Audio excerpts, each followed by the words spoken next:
The first day a new girl reported to class, she found herself greedily inhaling the scent of the little red-haired hedgehog. A faint pine-like scent with a hint of medicinal herbs made her feel refreshed.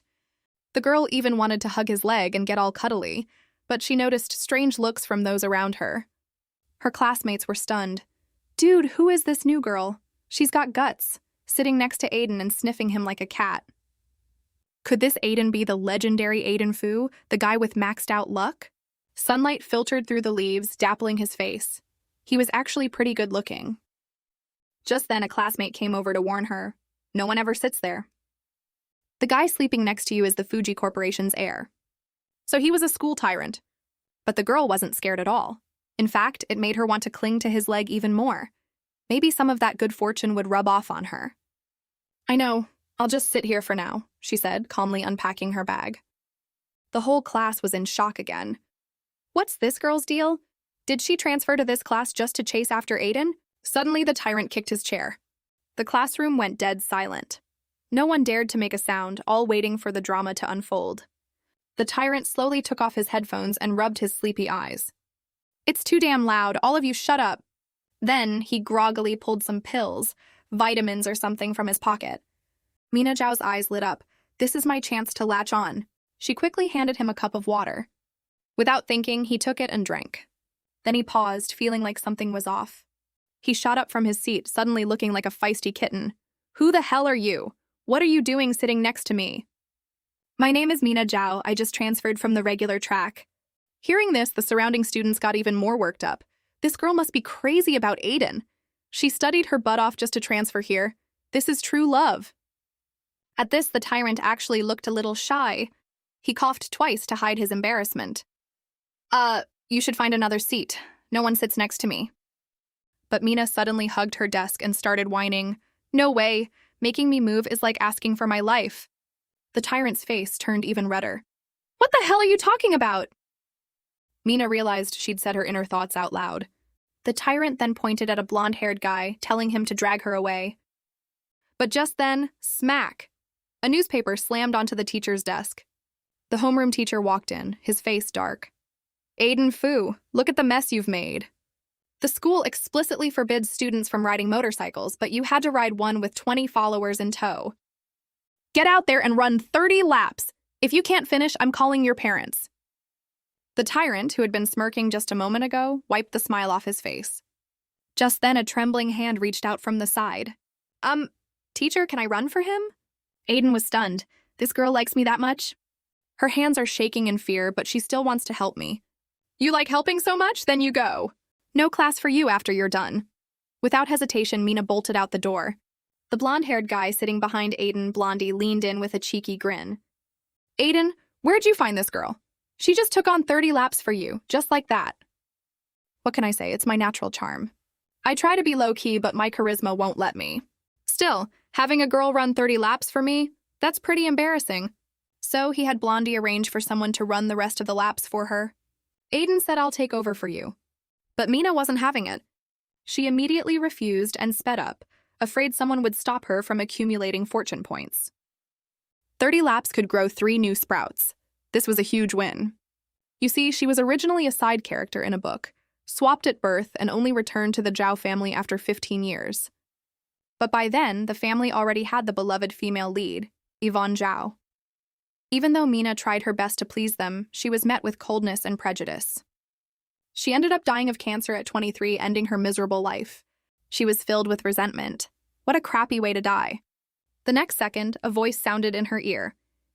"The fortune cultivation and support system can change your luck and alter your tragic fate, if you are willing." Half convinced, she tapped willing and immediately woke up in bed.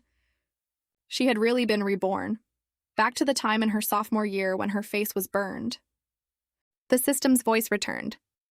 "Although you've been reborn, your fortune value is still negative. To change your fate, you must get close to people with high fortune and leech off them. This is your fortune bonsai. The more fortune you leech, the more sprouts will grow inside. Collect 500 sprouts to change your fate of dying." 500? You're trying to kill me slowly. The system then provided a list of high fortune individuals.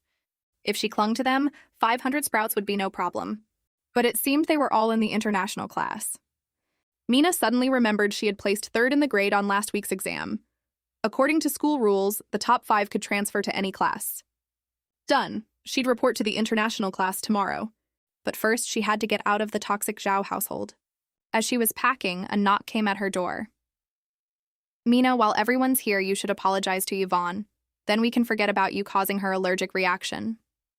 In her past life, everyone in the family blamed her for Yvonne's allergy, no matter how much she explained.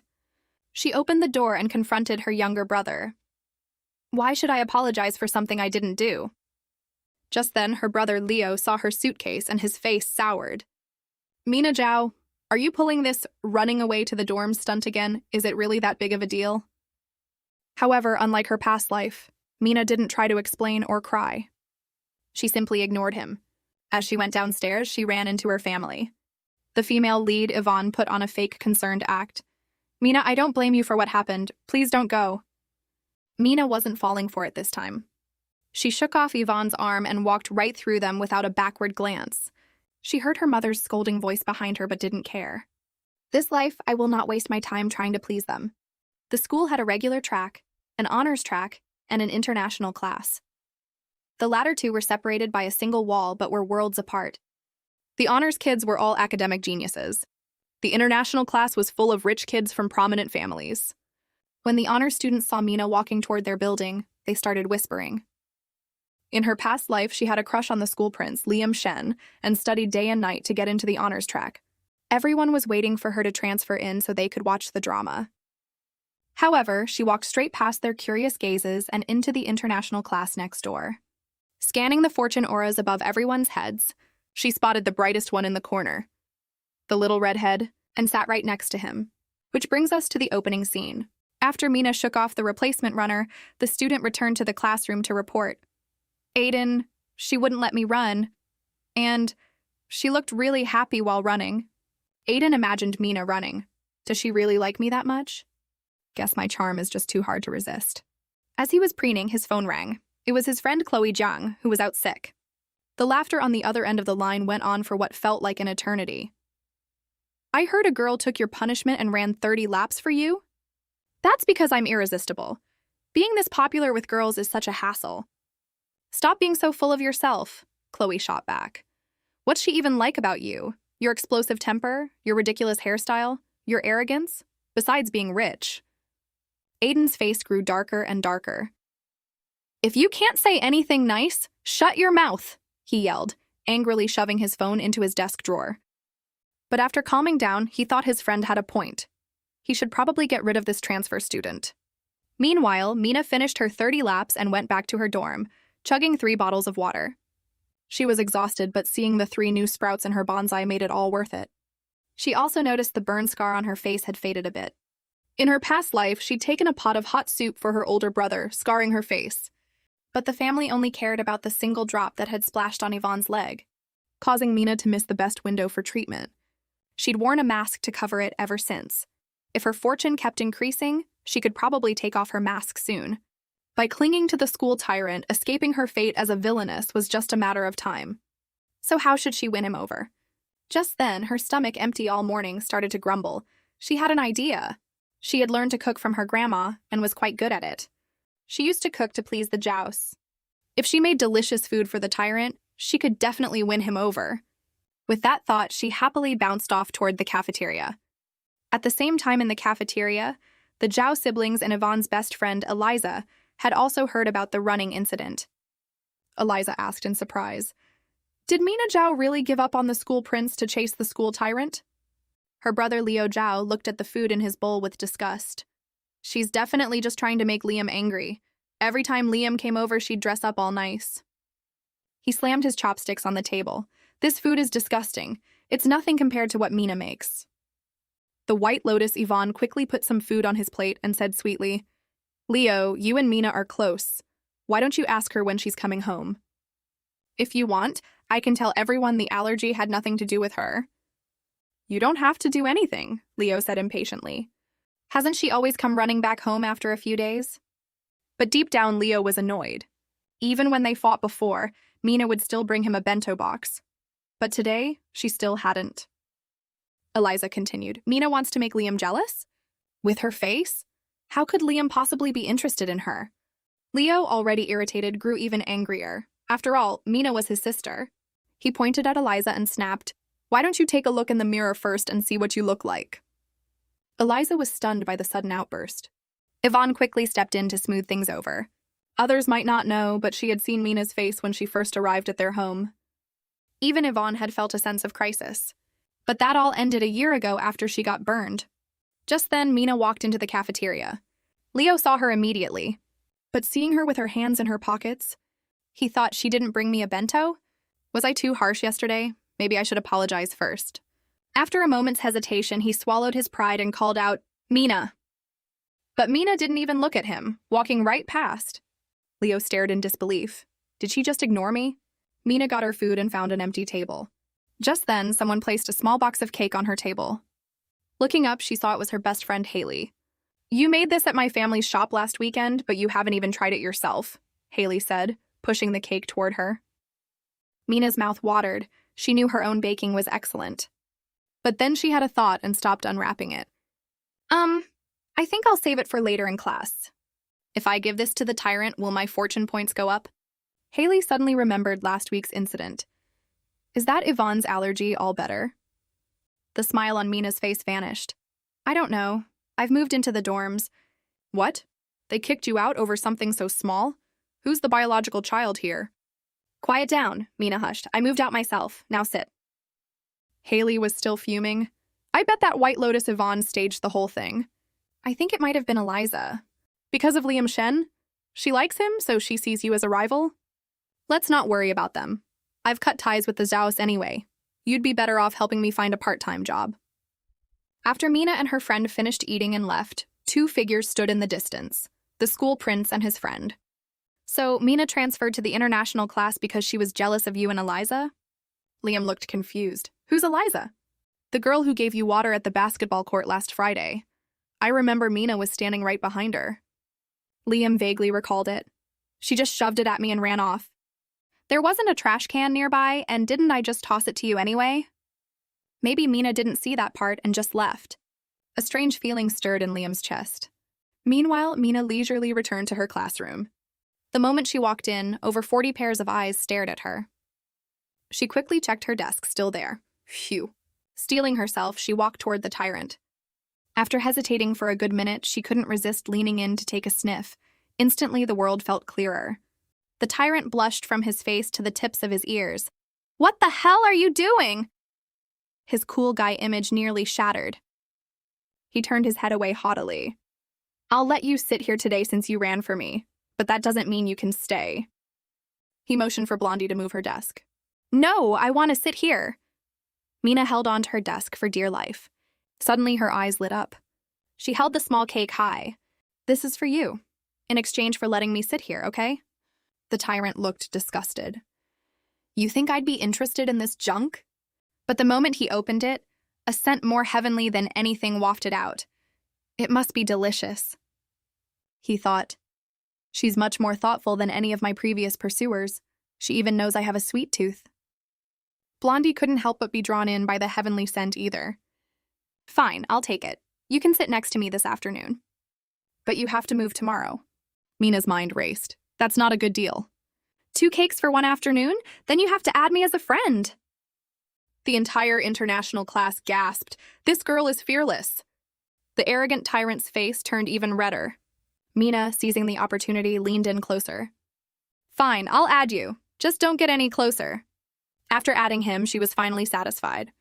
Unexpectedly, the tyrant pushed a black card toward her. "This is for running for me." Mina immediately took it. Maybe it would even increase her fortune points. Seeing Mina smile so happily, the tyrant started fantasizing again. Tsk, tsk, this girl is really into me. Just then, a message came from Chloe Zhang.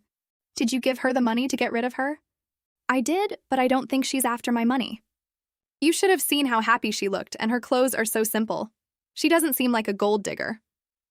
"Time will tell. I've never seen a girl chase you for you." "You're just jealous." The afternoon passed peacefully. The tyrant woke up from his nap, stretched, and turned his head to find the seat next to him empty. "She left without saying goodbye?" He frowned. Is that any way to pursue someone? Just then, a flood of notifications appeared on his phone. The moment he saw the messages, his face soured. He'd just said she wasn't a gold digger that afternoon, but now he was seeing a stream of transaction alerts. She'd spent $56,000 in just 10 minutes. That night in the Fuji mansion, the tyrant lay in bed, staring at his phone for 2 hours. This transfer student, she spent $100,000 in one go. She really couldn't resist the temptation. The main point is she hasn't even sent me a single message. Even a sugar daddy gets a thank you. Does she have any idea how to pursue someone? He shook his phone. Maybe the signal is bad? Suddenly his phone buzzed, startling him so much that it smacked him right in the face. It was Mina's first message to him. "Young Master Fu, you can just block me." The moment she sent it, a half-sprout grew in her fortune bonsai. Mina was ecstatic. She started mashing her keyboard, sending random messages while watching the sprout's growth. She eventually discovered that only the first 3 messages each day yielded fortune points.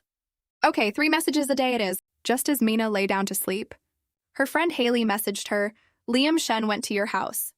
2 hours earlier at the Zhao residence, Mrs. Zhao learned from the butler that Mina still hadn't come home. She started complaining. "That girl, you say 2 words to her and she runs away from home. Who spoiled her rotten?" She then knocked on her son's door. "Did you see your sister today? Did you ask her when she's going to stop this tantrum and come home?" Leo, who was in the middle of a game, shouted irritably, "You're the one who yelled at her and drove her away. Why are you asking me?"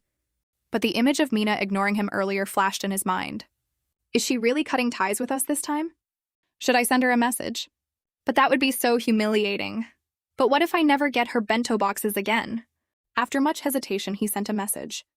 To his shock, a big red exclamation mark appeared. He quickly tried calling her, only to find he'd been completely blocked. Her little brother was stunned. Just then, the school prince, Liam, paid a surprise visit. The Shen and Zhao families were old family friends. Liam explained the truth about Yvonne's allergy. The Zhaos were surprised and felt a pang of guilt. The eldest brother called Mina. "We were wrong about you before. I apologize. But it's not right for you to run away from home just because you feel wronged. I'll pick you up tomorrow." Mina didn't answer. She just hung up and blocked him. Finally, some peace and quiet. Back at the Zhao house, Mrs. Zhao was still complaining. She has such a temper. Even if Yvonne's allergy wasn't her fault, she shouldn't throw a fit like this. Seeing his mother blame Mina for being unreasonable even after knowing the truth, Leo could only think of one word: favoritism. If that favoritism was ever directed at me, what would I do? The next morning, the first thing Mina did after waking up was send the tyrant 3 periods. Daily quest complete. Meanwhile, the tyrant, who had been up all night, stared at Mina's message. He seriously wondered if his internet was lagging. What the hell is this? Morse code? He started searching online for what do 3 periods mean. The answer: it means I'm thinking of you, I love you, no reply needed, it's my secret. The tyrant's face instantly turned as red as his hair. Does she really mean that? No way, she's being so bold about it. After getting ready, Mina carried a box of stuff to the classroom, only to find her spot empty. She thought the tyrant was just bluffing, but she didn't expect him to be this petty. And after she even brought him a cake. Just then, Blondie walked in, yawning.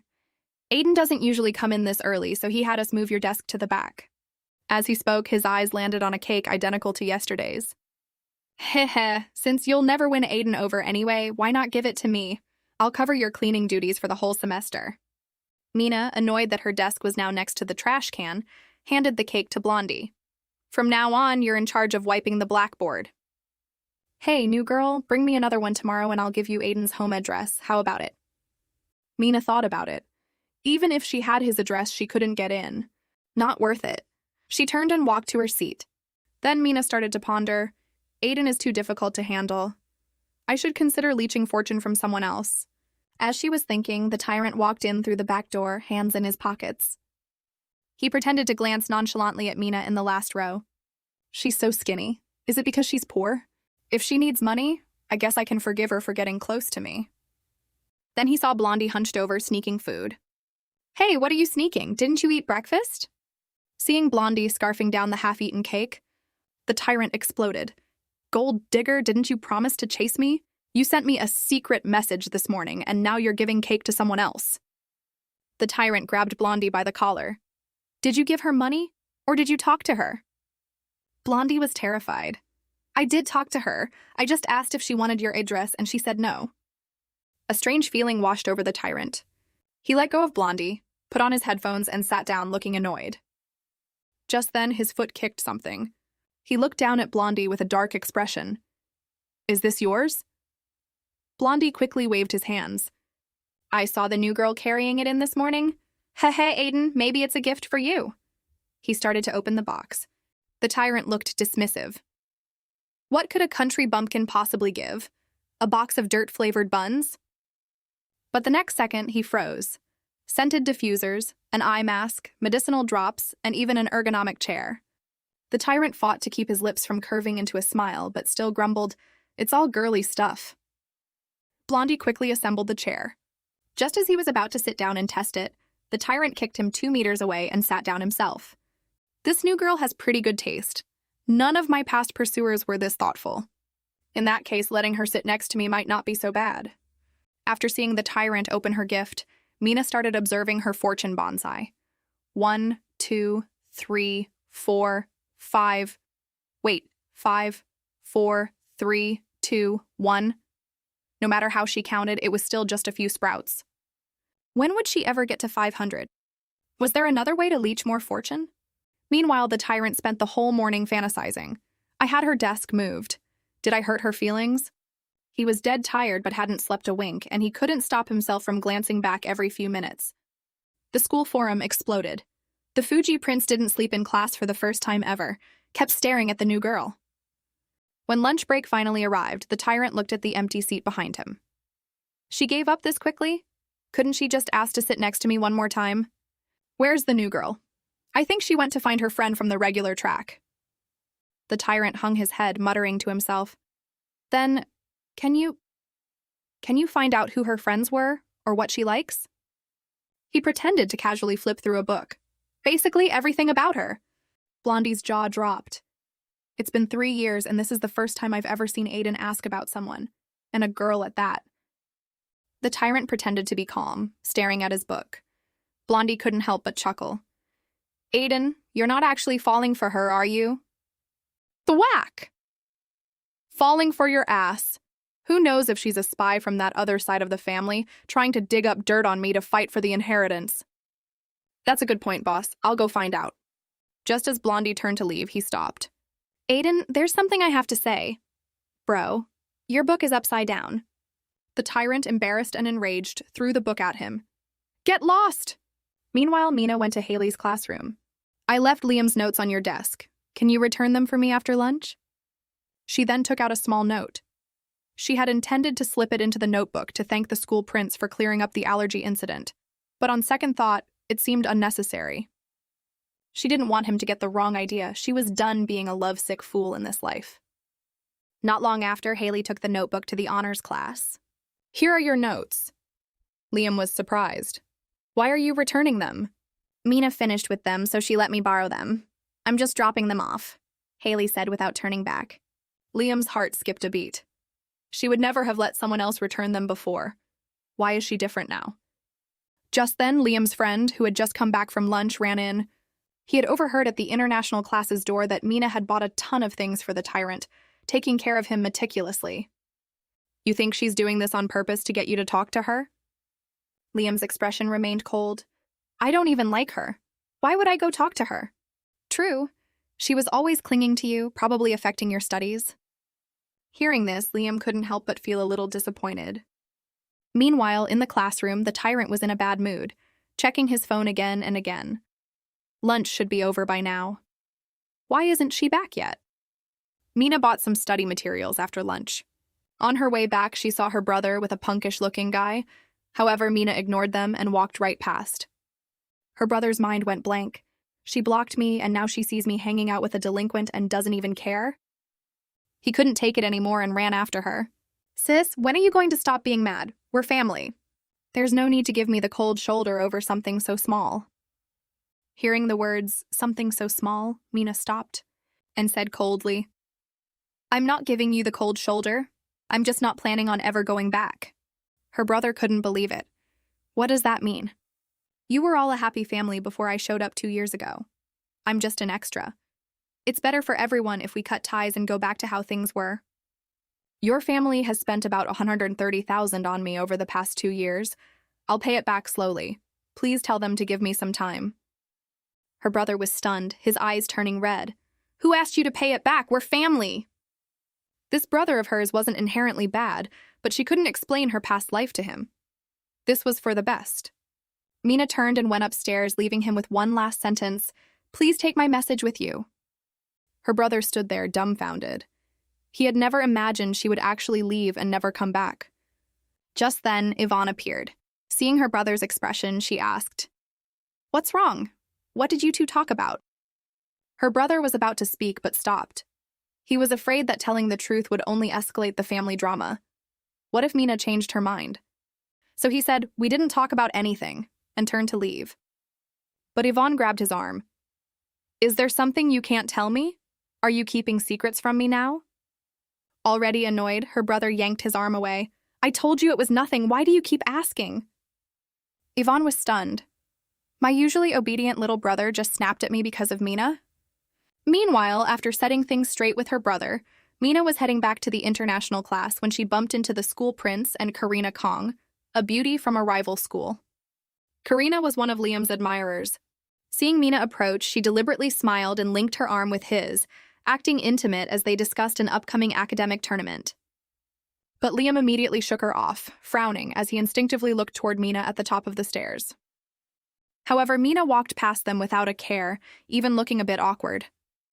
Seeing the person who used to publicly adore him act so cold, Liam called out to her, "Don't have Haley return my notes anymore." "I know, but I won't need to borrow your notes anymore. I can just ask a classmate from the international class." "The international class? You mean Aiden Fu?" he scoffed. Thinking to himself, is Mina really provoking a tyrant just to make me jealous? Doesn't she know she might not be able to get rid of him later? Mina was speechless. Why would he think of the tyrant who holds his books upside down? Then, Liam handed her an application for the academic tournament. "Fill this out and give it to me. I'll submit them together. Also, the library this weekend. I can help you review the topics for the tournament." What's his deal? But it didn't matter. Mina flatly refused and walked into her classroom. Inside, the tyrant had been staring daggers at them.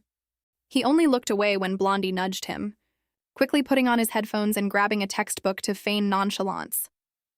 As Mina walked past him, he felt a pang of disappointment. Why hasn't she bothered me all day? Annoyed, he tossed his book aside and asked Blondie, "Who's that guy who was talking to the new girl? An old friend from her previous class?" Blondie didn't know how to explain. He couldn't just say, "That's the guy she had a huge dramatic crush on," could he? If Aiden found out he was being used as a pawn to make someone else jealous, he might show up to school with a bomb tomorrow. So Blondie quickly changed the subject. "Aiden, why don't we just move her desk back? It'll save you from craning your neck to stare at her all day." "She's the one chasing me, not the other way around. She hasn't bothered me all morning, and my sleep quality has improved." Right, Blondie agreed. "That new girl is something else, playing hard to get with you." "What did you just say?" The tyrant immediately defended her. "I was the one who threw her desk in the back this morning. It's normal for her to be upset." "Don't be so quick to judge a young girl's feelings. Hard to get sounds so ugly." "Okay, my bad." Blondie took all the blame. Just then, the tyrant glanced at Mina again. "How long is this little girl going to be upset before she comes to talk to me?" In the back of the room, Mina was staring at her fortune bonsai, worried. "The sprouts haven't grown much at all today. What should I do?" The system then reminded her, physical contact with people on the fortune list will generate more fortune. Mina's mind started to wander. If I could hug the tyrant, what if we could snuggle? Just thinking about it made her feel like the fortune was flowing. Mina started fantasizing about cuddling with the tyrant, a shy smile appearing on her face. But then her hopes deflated. Forget it. That redhead won't even let me sit next to him now. How could we possibly get cozy? Just then, the homeroom teacher noticed Mina's troubled expression. Is she having trouble adjusting? After class, he asked her to come to his office. Seeing this, the tyrant immediately sent Blondie to find out what was going on. With a look of utter resignation, Blondie crept over to eavesdrop by the office door. The teacher asked with concern, "You seem distracted in class. Are you having trouble adjusting?" Mina's mind spun. This is my chance. She put on an innocent and helpless look. Teacher, it's not that. It's just that I'm too far from the blackboard to see. Where would you like to sit? It seems like the only empty seat is next to Aiden Fu. I could see from there. Blondie was shocked and immediately ran back to the classroom. Aiden! Aiden! The new girl told the teacher she wants to be your desk mate. He then mimicked the teacher's troubled expression.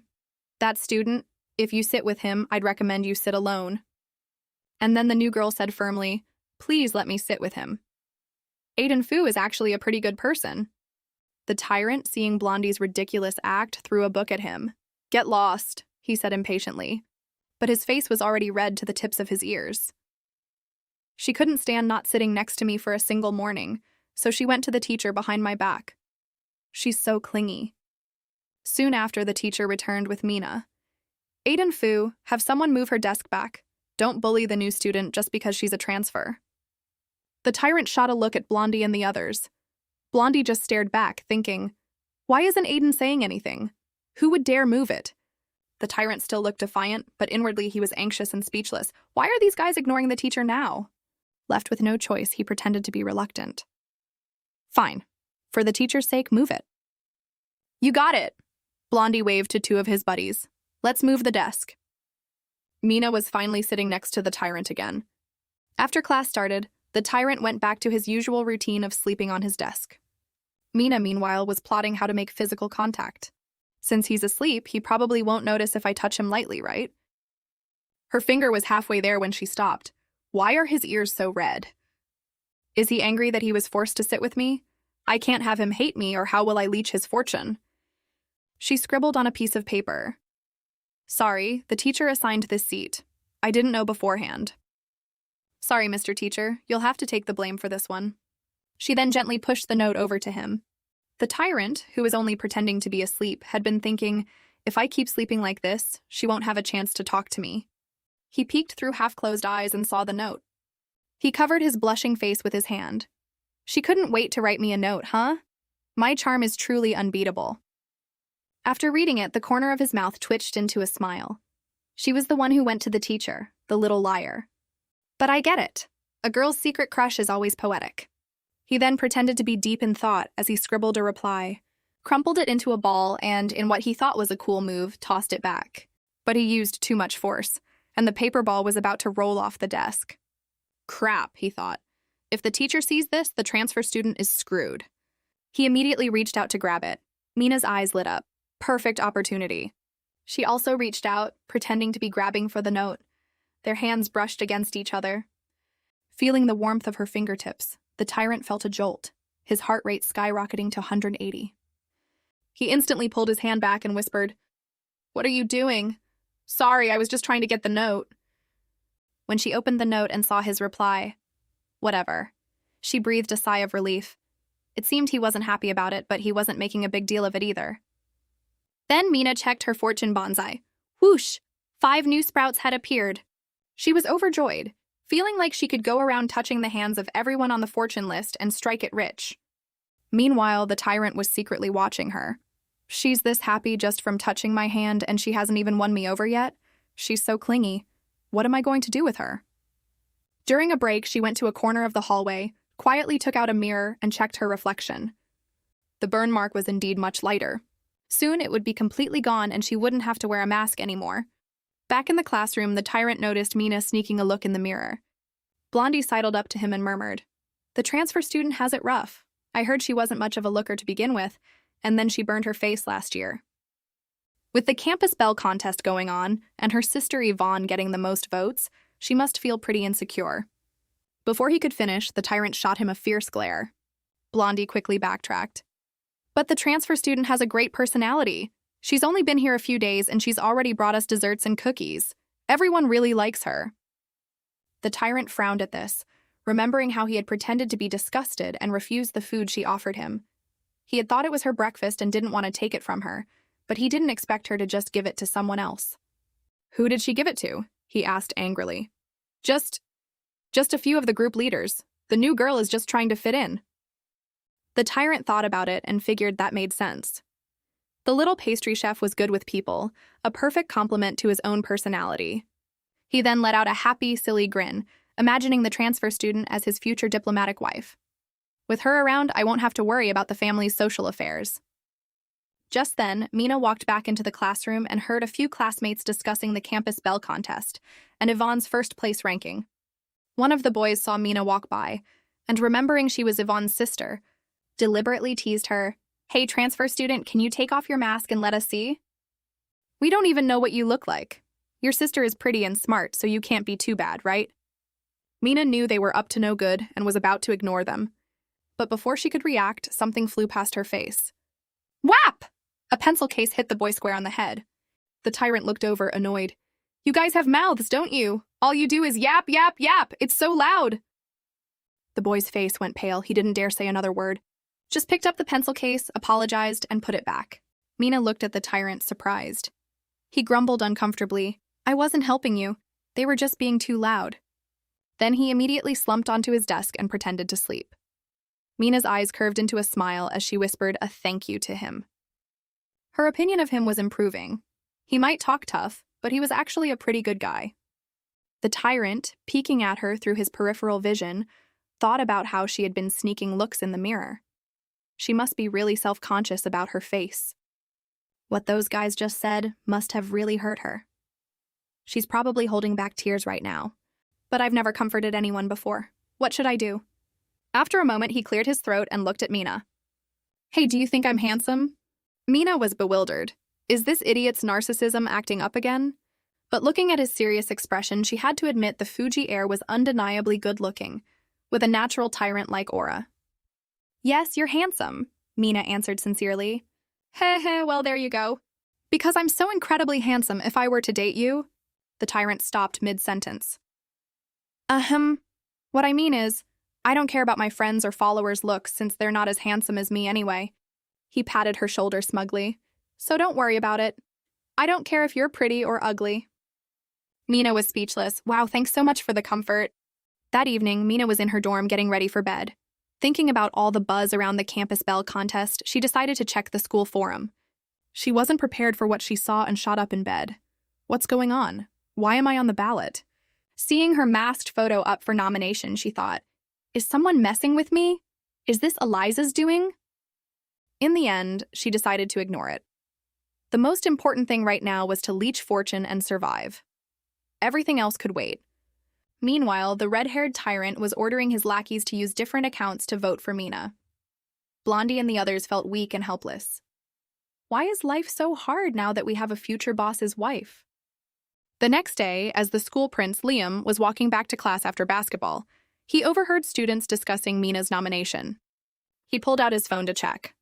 He remembered their first meeting 2 years ago.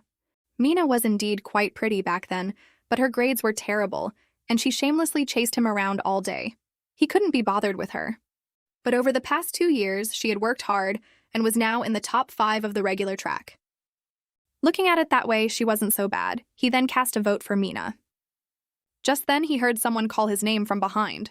It sounded like Mina. Liam's lips curved slightly as he coolly turned around, only to see a sophomore girl looking at him expectantly, trying to offer him a bottle of water. He turned and walked upstairs without a word, feeling annoyed. He hadn't seen Mina around for a week. He couldn't understand why the person who used to follow him everywhere was suddenly avoiding him. Meanwhile, Mina, who had just finished school for the day, saw her eldest brother and younger brother waiting for her. "Why are you here again?" she asked impatiently. Her eldest brother was a bit surprised. He had expected Mina to look wronged, not annoyed. But he was here to bring her home. He quickly put on a smile and followed her. "I'm taking you out for hot pot today. That's what Yvonne likes, not me," Mina said coldly. Then we'll eat something else. Also, Mom and Yvonne's birthday is next week. You have to come home beforehand. Stop throwing a tantrum." Mina looked at her younger brother. "It seems you didn't pass on my message." "What message?" Her brother's face fell. Mina didn't press the issue. Instead, she pulled a photo out of her bag. She held it out to her brother, but he didn't take it. So Mina crumpled the family photo into a ball and threw it into a trash can without hesitation. "Besides this photo, I don't have anything else from your family. My bag and clothes were all from my grandma." Her eldest brother got angry. "You just threw the photo away like that? What are we to you? It's just a copy. What's the big deal?" Her brother suddenly felt a sense of déjà vu. It was like when Mina first came to their family, crying that her younger siblings had lost her only photo with her grandma. He had said the exact same thing to her. Watching Mina walk away, her brother felt a sharp pain in his chest, leaving him speechless. He then turned to his younger brother. What was the message Mina wanted you to pass on? Her brother panicked and stammered. She said she wants to cut ties completely. Annoyed, her eldest brother loosened his tie and told his younger brother to go home first. He would go find Mina. Just as the tyrant was leaving the classroom, he saw Mina walking away from two men. The atmosphere seemed tense. He was about to walk over when Blondie stopped him. Aiden, don't go. Who are those two idiots standing there? That's her family. Let's not get involved, Blondie whispered. The tyrant started connecting the dots, what the students had said that morning. Her application for the dorms a week ago. Do her family members favor someone else over her? Do they think that so-called campus belle is prettier and smarter than my little mask wearer, so they're biased? The tyrant flared up. My little mask wearer is leagues better than that Yvonne girl. Exactly. Blondie quickly agreed. Just then, the tyrant spotted a basketball on a bench. He had an idea to help his little mask wearer vent her anger. He picked it up and walked toward the window. Blondie immediately grabbed him. Aiden, that's her family. It's not a good idea to hit them. The tyrant thought about it. He's right. It wouldn't be appropriate for me to do it. How would I face her family in the future? He shoved the ball into Blondie's hands. You do it. It'll be more appropriate. Blondie was speechless, feeling an urge to slap himself. Downstairs, the unsettled younger brother was about to head home when a basketball came flying out of nowhere and hit him in the back of the head. He angrily turned to find who threw it. Blondie walked past without a word, even bumping his shoulder. The younger brother pointed at him and yelled, You seniors have no manners. Upstairs, the tyrant grumbled, You guys treat my little mask wearer with such prejudice, and you have the nerve to talk about manners? Meanwhile, the eldest brother went to the dorm to talk to Mina, but was stopped by the dorm matron. Male parents were not allowed upstairs unless a student came down to get them. Remembering that Mina had blocked him, he lied, saying his sister didn't have her phone. The matron sized him up. Did you register when you dropped your child off at the dorm? Tell me the date and time and I'll check. The eldest brother looked guilty. My little sister. She came by herself. No one brought her. The matron's voice rose as she brandished her broom. Are you trying to sneak into the girls' dorm? This is a prestigious private school. What kind of family would let a girl come here alone? Her words stung the eldest brother. She's right. If it were Yvonne moving into the dorms, I would have personally brought her here. How many times have we repeated these small neglects over the past 2 years to make Mina so disappointed in us? That night at the Zhao family dinner, Mrs. Zhao didn't see Mina and asked her eldest son, Didn't you go to the school today? I did. He lied. Mina is preparing for the academic tournament and needs to study, so she's staying in the dorm for now. The White Lotus, Yvonne, was instantly annoyed. So her brother hadn't picked her up today because he was looking for Mina. She immediately chimed in. Last year, I only made it to the finals. With Mina's grades, she probably won't even qualify, right? She looked to her younger brother for agreement. Don't you think so? Her brother, already upset about Mina, replied coldly, I don't know. Seeing her brother's dismissive attitude, Yvonne was furious. She quickly turned to Mrs. Zhao. Mom, don't worry about Mina not coming back. You still have me. I'll give you a massage later. That's not the same. And when it comes to massages, Mina is the best. The White Lotus's face stiffened, her heart filled with resentment. It's always Mina. Meanwhile, the tyrant dragged Blondie to the Fuji Mall. Tell me, why has she been wearing the same 2 school uniforms all week? Did she have a fight with her family and doesn't even have clothes? Who? Blondie was confused. He hadn't been paying as close attention as the tyrant. The tyrant pointed to himself. Ahem, you know, the girl who's crazy about Aiden Fu. He said smugly. She did my homework today and has been bringing me handmade desserts for days. It would be rude not to get her something in return, right? Blondie rolled his eyes. You're rude all the time. Why the sudden politeness? A saleswoman saw Aiden Fu from a distance and enthusiastically greeted the young heir. As the tyrant browsed, Blondie whispered, How are you going to give it to her? In front of the whole class? She goes to the library every night. I'm going home first. You hold on to this stuff and we'll meet at the library. No way. Seeing Blondie's strong reaction, the tyrant asked suspiciously, Are you hiding something from me? No. Blondie panicked. He couldn't tell him that the school prince and his future girlfriend were going to the library together. He quickly changed the subject. Let's just buy a few things. The tyrant put on an arrogant air. Of course. It's not like I'm going to put a lot of thought into it. 1, 2, 3 items. Clothes, pants, hats. The tyrant grabbed a large suitcase and started stuffing it. Blondie watched the shelves empty out in an instant. Aiden, you call this a few things? After the clothes, the tyrant moved on to the mask display. Just then, a saleswoman ran over, holding up a piece of delicate pink lingerie. Young Master Fu, would you be needing this? The tyrant's face turned beet red. He exploded. What? Do I look like the kind of person who buys this stuff? The terrified saleswoman quickly apologized and was about to take the little sister away. Wait, I'll take 2. He awkwardly turned away, thinking his little mask wearer probably couldn't afford things like this.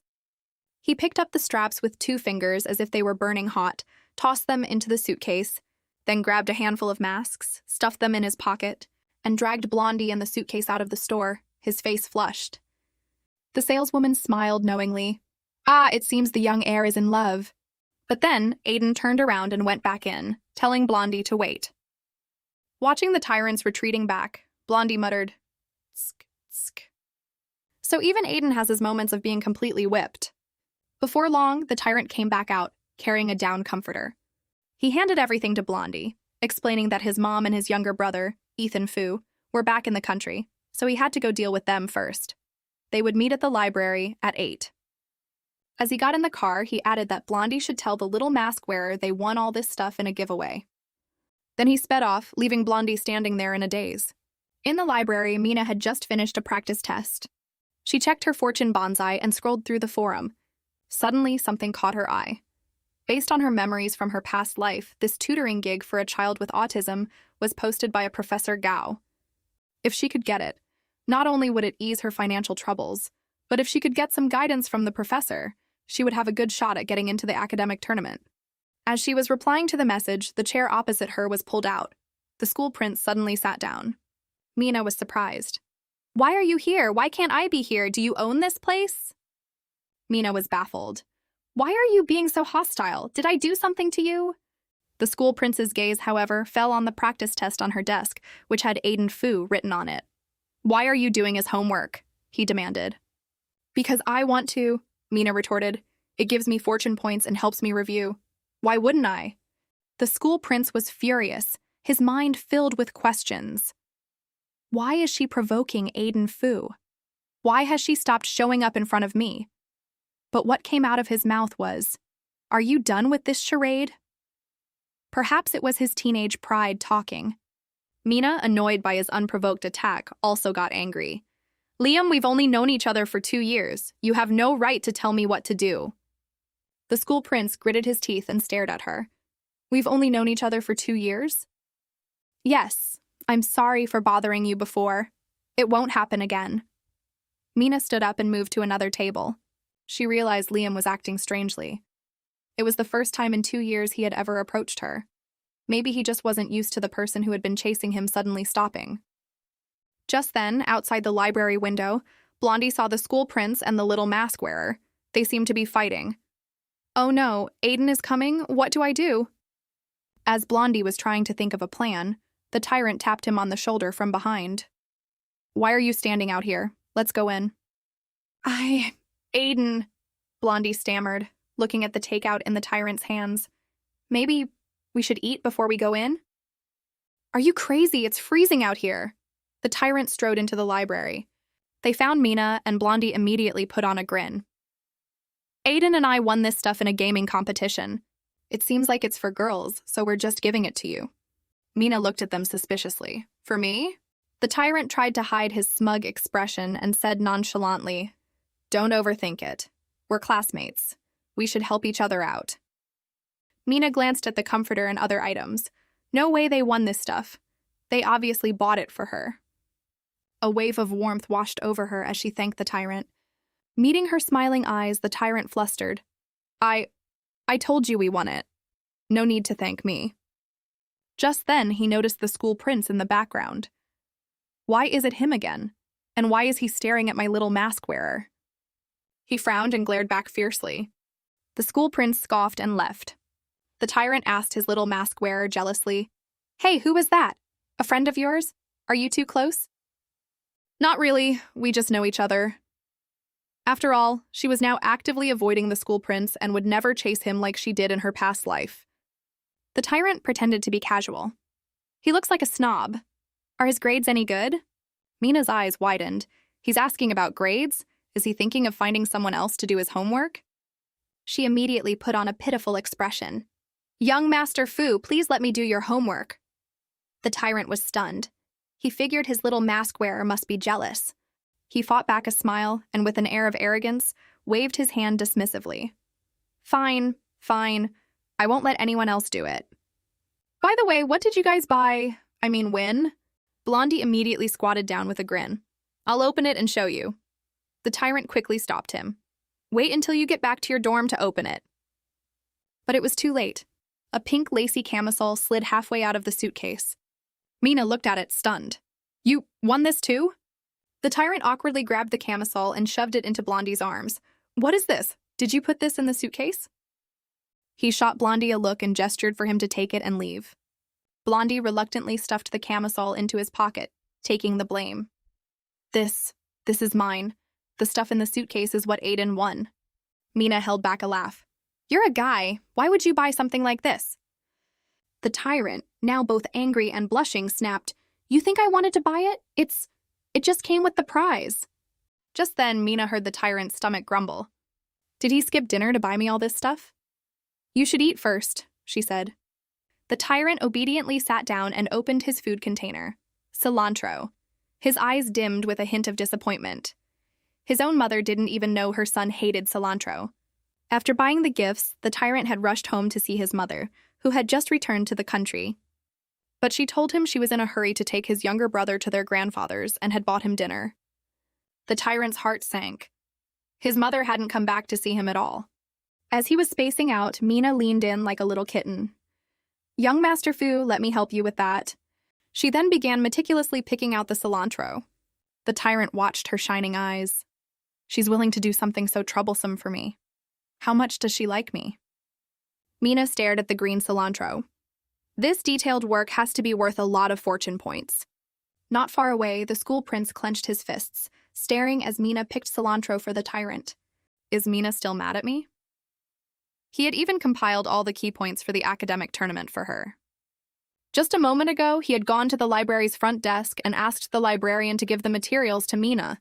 He thought that once she calmed down, everything would go back to how it was.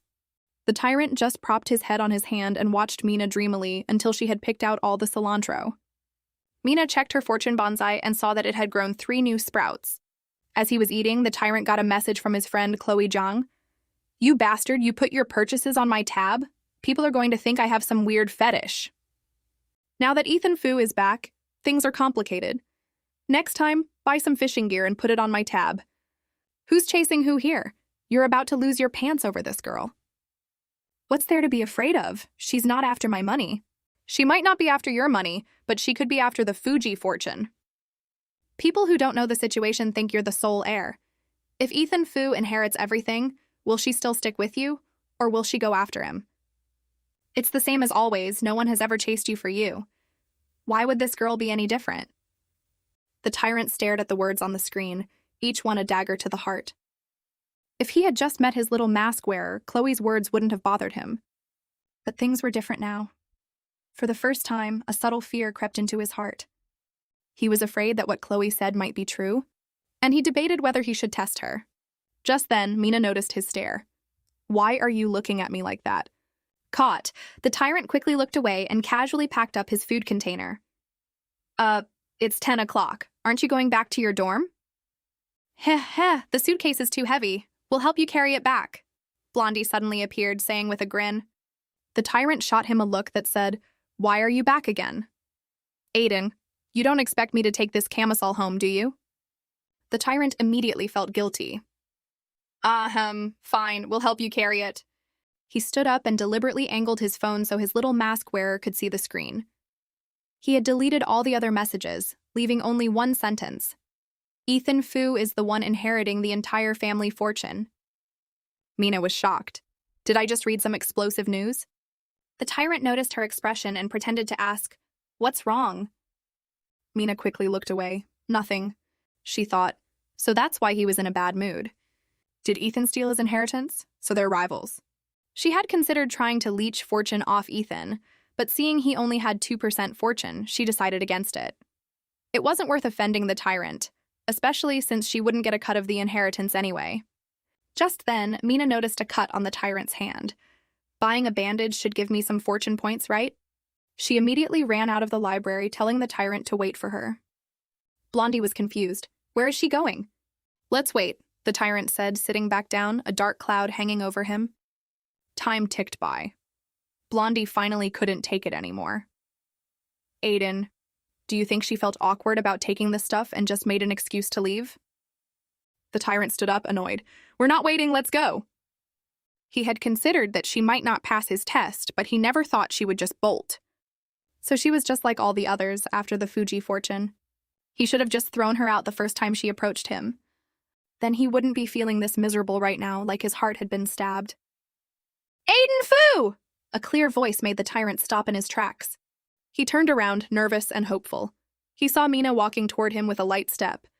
Didn't I tell you to wait for me? You couldn't even wait 15 minutes. The tyrant's heart pounded in his chest. I thought you weren't coming back. Mina pulled him along. I went to buy something. Your cut is pretty deep. It'll get infected if you don't treat it. The tyrant couldn't describe how he felt. He thought she would leave after seeing the message, but she didn't. Mina just likes me, Aiden Fu, for who I am. Chloe must be jealous. Mina looked at the tyrant, who was now smiling for no reason. What is wrong with him? She couldn't help but roll her eyes. She grabbed his hand and started applying antiseptic. Ow! Ouch! Ouch! Ouch! Be gentle! The tyrant yelped. Mina saw how deep the cut was and wondered how he got it. The tyrant watched his little mask wearer stare at his wound. She really does just like me for me. All done, Mina said, looking up. She found herself face to face with the tyrant, who was leaning in close. His handsome face filled her vision, radiating a boyish energy. The tyrant's mind went blank. He gulped nervously. This is too close. After she finished, they carried the suitcase and walked her back to her dorm. The tyrant, beaming, pulled out his phone and triumphantly called Chloe Jiang. Hey, I'm telling you, if you ever say something like that again, we're done. So if she's not after your money, what is she after? The tyrant looked smugly at the bandage his little mask wearer had put on his hand. Me, of course.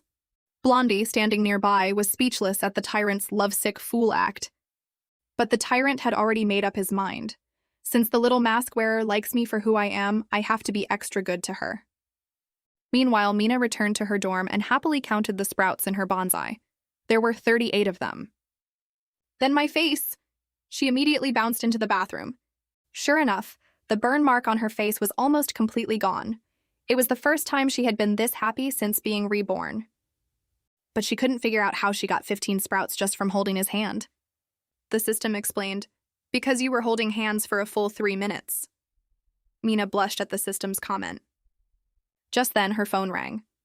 It was a double dose of good news. The tutoring gig for the child with autism had gotten back to her.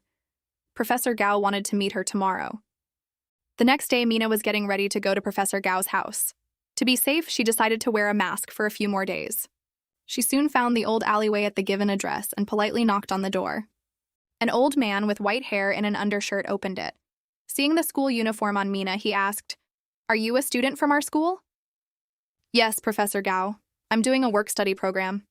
The old man let her in. As she walked into the courtyard, she saw a little boy squatting on the ground, staring into space. She thought it must be difficult for an old man to raise a child with autism all by himself. Professor Gao noticed her gaze. "This job isn't easy. If you feel uncomfortable, you should leave now." "I'm not uncomfortable," Mina replied firmly. "Come once a week on Sundays. It's 200 per session.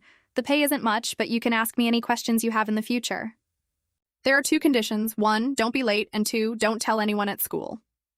Mina stood up excitedly. "No problem at all." After returning to school from Professor Gao's, Mina went straight to the library to organize the notes she had taken from their discussion. The tyrant soon found her. He was wondering if he should tell his little mask wearer about the campus bell contest. He had already ordered his lackeys to vote her up to 20th place. She would probably be happy to know. But then he thought, no, a surprise isn't a surprise if you spoil it. I'll let her find out herself. Just then, Blondie sent him a message. Aiden, should we keep voting her into the top 10? The tyrant glanced at his little mask wearer. If her ranking is too high, everyone will find out how long her eyelashes are, how fair her skin is, and how good her desserts are. What if they all try to steal her from me? I just want to keep her all to myself. As the tyrant was drooling over his little mask wearer, Eliza saw him from a distance. She was furious. Why does everyone revolve around Mina Zhao? And Liam, I knew him first, but his eyes are always on Mina, never on me. And how did she even get nominated with a mask on? Nice eyes don't mean she's pretty. If she were really beautiful, wouldn't she be flaunting it like a peacock? Why would she wear a mask all day just because of a small injury? She recalled discussing it with Yvonne before, and Yvonne had never said Mina was pretty. An idea sparked in her mind. She would just go with the flow and vote Mina into the top ranks. She decided to hire people to vote Mina into second place. She still wanted to be friends with Yvonne, who was in first place, so she couldn't offend her. When the contest ended, Mina would have to take off her mask. Everyone would be utterly disappointed and stay away from her. It would be a complete humiliation. That morning, as soon as Mina arrived at school, she was met with strange looks from the students. Everyone, whether she knew them or not, was staring at her. Mina was confused. Even in the international class, her classmates were staring. She couldn't help but ask Blondie, "Do you know why they're all looking at me? Check the campus bell contest." Seeing her votes ranked second, Mina was baffled. What is Eliza up to now? Just then, more and more people crowded the doorway, their jeers growing louder. Hilarious! This is this year's second place campus bell? With over 6,000 votes? Why don't you take off your mask and let us see? Blondie knew this was bad. He ducked under his desk and sent a message to Aiden Fu. Aiden, get here now. People are trying to force the transfer student to take off her mask. He quickly hung up, afraid the tyrant would yell at him. He then leaned over his desk and shouted at the crowd outside, "Have you never seen a girl before? Get lost!" But the crowd outside, led by Eliza, started chanting, "Ugly freak!" Mina finally snapped. She wasn't one to start trouble, but she wasn't afraid of it either. She slammed her hands on her desk, stood up, and stormed out. Blondie ran after her. "New girl, just wait a little longer. Aiden is on his way." But by the time he finished speaking, Mina had already taken off her mask. The air went still. Everyone stared, dumbfounded. Mina looked coldly at Eliza in the crowd. "If I'm an ugly freak, then what are you?" Impossible! Eliza's face went pale. Every time she had said Mina wasn't pretty, Yvonne had never disagreed, only told her not to say such things. Had she misunderstood? Did Yvonne mean Mina was actually beautiful? Suddenly, Eliza became a laughingstock. The people she had brought to mock Mina now turned on her. Someone suddenly realized, "Eliza, were you using us? We wouldn't have come to watch if you hadn't started this in class." It was she who had been shouting in their classroom that Mina was ugly and that her votes must have been fake. Now it was clear who the real troublemaker was. Jealousy is a scary thing. She really shot herself in the foot. Faced with everyone's ridicule, Eliza looked to Yvonne for help. The crowd started whispering, speculating that the campus bell was also involved, since they were always together. Yvonne was forcing a smile, but in her mind, she was cursing Eliza. "You idiot, you dragged me into this. If word of this gets out, my whole family will find out, especially since Leo is here." She immediately switched on her acting skills and pointed at Eliza. "What are you doing? You caused my allergy last time, and now you're targeting Mina." Eliza was about to argue, but Yvonne didn't give her a chance, letting tears stream down her face. "Is it because you and Mina like the same person? I don't want a friend like you." "Oh my God, Eliza, what kind of person are you? You only target girls who are prettier than you." Seeing that the White Lotus drama was almost over, Mina cleared her throat. "You've had your fun. If you want to fight, go back to your own classroom." Eliza never expected things to turn out like this. She was in a cold sweat, her mind blank, as she mechanically started to walk away. Suddenly, Blondie grabbed her uniform. He couldn't face Aiden if he let her go. "Where are you going? Didn't you want to see? Come on in," he said, dragging her into the international class. Eliza was on the verge of tears. "I'm a girl. Don't you have any manners?" Blondie wasn't buying it. "Shut up, what are manners? Can you eat them?" Just then, someone pushed Blondie. "Who do you guys in the international class think you are, picking on someone from the honors class?" "Who are you pushing? You want to fight? Bring it on." Mina was speechless. She just wanted to annoy Eliza, but how did it escalate to this? The doorway erupted into a brawl. Blondie even found a moment to shout to Mina, "Boss's wife, get inside!" But before Mina could, she was shoved in the chaos and lost her balance, falling backward. Suddenly, two hands caught her from behind. A familiar, faint, pine-like scent with a hint of medicinal herbs filled her nose. She knew without even looking that it was Aiden Fu. He then lifted her up, turned her around, and placed her inside the classroom. He looked down at her anxiously. "Are you okay?" Then he froze.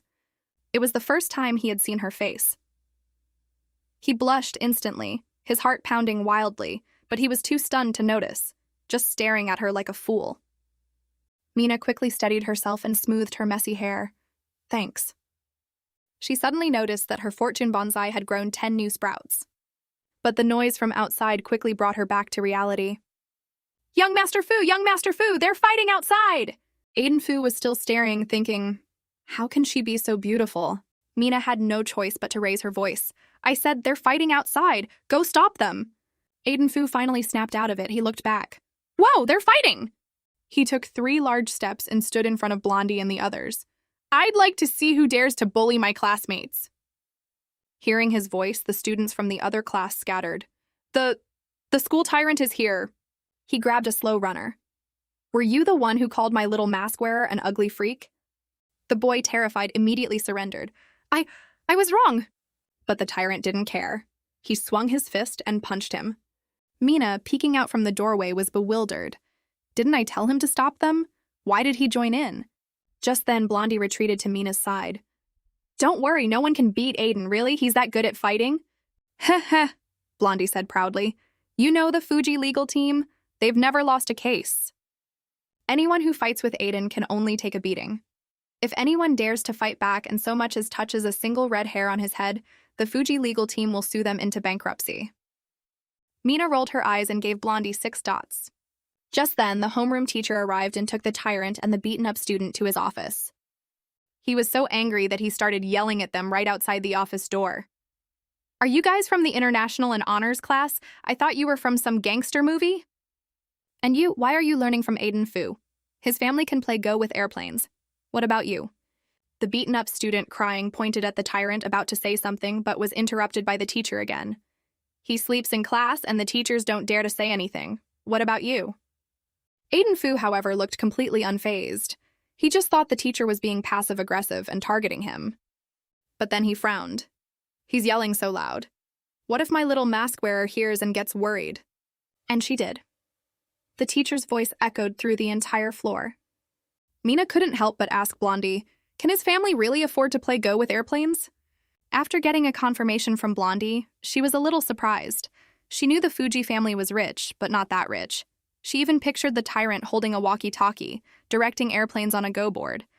Just then, Blondie asked shyly, "So, you're not going to wear a mask anymore?" "Right. My face was injured before, so I had to." Blondie sighed with regret. He should have stood up for her on the first day when Aiden was bullying her. Now, all the credit went to Aiden. Just then, Aiden Fu returned to the classroom after his scolding. The moment he walked in, he saw Blondie and Mina chatting closely. Is he trying to steal my girl? He strode over, pushed Blondie away, and scolded him, "Follow the rules. You're not supposed to talk during morning self-study." Blondie was speechless, being told to follow the rules by the least rule-abiding person in school. After Aiden Fu sat down, Mina leaned over and whispered, "Did the teacher punish you?" The tyrant tensed up as his little mask wearer got closer. He couldn't look at her. He turned his head away and said uncomfortably, "What else could he do? Just cleaning the bathrooms." Mina thought that helping him clean the bathrooms would surely earn her a lot of fortune points. Her eyes lit up. "Young Master Fu, I'll help you." The tyrant panicked and backed into a corner. No need." "Young Master Fu, please, let me handle the bathroom cleaning," Mina pleaded again. The tyrant's face was red to the tips of his ears. He thought, is this little mask wearer deliberately flirting with me? Why is she so determined to stick with me? What am I going to do with her? He struggled to compose himself, but his heart was still pounding. You can't clean the men's bathroom. Mina let out a disappointed "oh," then asked curiously, "Why are you stuttering?" I'm not stuttering." The tyrant was still trying to convince himself, "Don't be nervous, she's just pretty. I'm handsome too." He quickly changed the subject. What was going on with those honors class students this morning? It was just some personal issues between me and Eliza, but it's resolved now. Hearing personal issues, the tyrant started wondering if he should have someone warn this Eliza person. Just then, he noticed someone stealing glances at Mina. He immediately shot them a fierce glare, making the boy break out in a cold sweat. So annoying, now everyone is staring at my little mask wearer. The tyrant then pointed at Mina's bag. "Don't you like the new bag I got you? Why aren't you using it?" "I do like it. I just wanted to air it out first. I'll bring it tomorrow." "But the things you gave me? Even 3 years of desserts won't be enough to repay you. I should just earn money and pay you back." "Only 3 years of desserts? Why would you stop? Are you going abroad?" He thought, is this the 3-year itch? Is she going to like someone else? He mustered up his courage and pretended to nonchalantly mutter, "If you asked me to go abroad with you, I might consider it." Mina was caught off guard. She had never thought that far ahead. Seeing his little mask wearer's blank expression, the tyrant's face soured. He started to wonder if he was being played with. Why isn't she even considering our future? Mina noticed that the tyrant seemed unhappy and asked cautiously, "What do you mean, young Master Fu?" The tyrant complained, "Why are you still calling me young Master Fu? It's so formal." Mina was confused. She guessed, maybe because he stood up for me today, I should call him boss? She immediately mimicked Blondie and the others. Boss Aiden? He had always thought that nickname sounded cheesy when Blondie and the others said it. But hearing it from his little mask wearer, his heart skipped a beat. His face flushed. Why does it sound so cute when she says it? Ever since Eliza caused a scene in the international class and Mina Zhao took off her mask in public, it had become the hottest topic in the entire school. Mina's votes for Campus Belle were skyrocketing, closing in on the first-place spot held by her sister, Yvonne Zhao. In the Evergreen class, a few boys were gossiping. "Is that gorgeous girl really from our school?" "Yeah, man. I went with Eliza to see it with my own eyes this morning." At her desk, Eliza buried her head in her arms, not daring to look up. She felt like the whole world was laughing at her. The more she thought about it, the angrier she got. She looked up and confronted Yvonne. "I didn't expect you to kick me while I was down. You never saw me as a friend at all." As soon as she spoke, Pushuang, another of Yvonne's fake friends, slammed her hand on the desk. "Eliza, do you have any shame? You caused Yvonne's allergic reaction first. If you hadn't tried to drag Yvonne down with you today, she wouldn't have even brought it up." Eliza decided to drop all pretenses. "Oh, and Yvonne is completely innocent? Every time I called Mina ugly, she just silently agreed." "Stop spitting nonsense. Every time you said that, Yvonne told you to stop talking nonsense," Pu Shuang argued back. Saying "stop talking nonsense" and "don't say that" are two different things. Their voices grew louder until a boy impatiently scolded them. "Eliza, what are you yelling about?" A sudden wave of helplessness washed over Eliza. No matter what she said, everyone took Yvonne's side. After arguing with Eliza, Pu Shuang turned to comfort Yvonne. "Yvonne, don't worry, no one thinks you had anything to do with it." Yvonne listened quietly, but she was deeply unsettled. She hadn't expected the scars on Mina's face to heal so quickly. Unable to sit still, she stood up, wanting to go to the international class to see for herself. She glanced at the study guide for the upcoming academic tournament on her desk and decided to use it as an excuse. It didn't matter. Even if she gave it to Mina, Mina wouldn't qualify to compete anyway. Eliza, who had been glaring at Yvonne, quietly followed her out. Meanwhile, Mina was reading in the international class when she was called out to the hallway. Two boys were lingering by the door. One of them, Li Haiyang, stammered, "There's a play this Saturday afternoon. Would you like to go see it with me?" Inside the classroom, Blondie panicked. He shoved the sleeping school tyrant. Aiden, the house is on fire, wake up!" Aiden Fu woke up annoyed and glared at Blondie.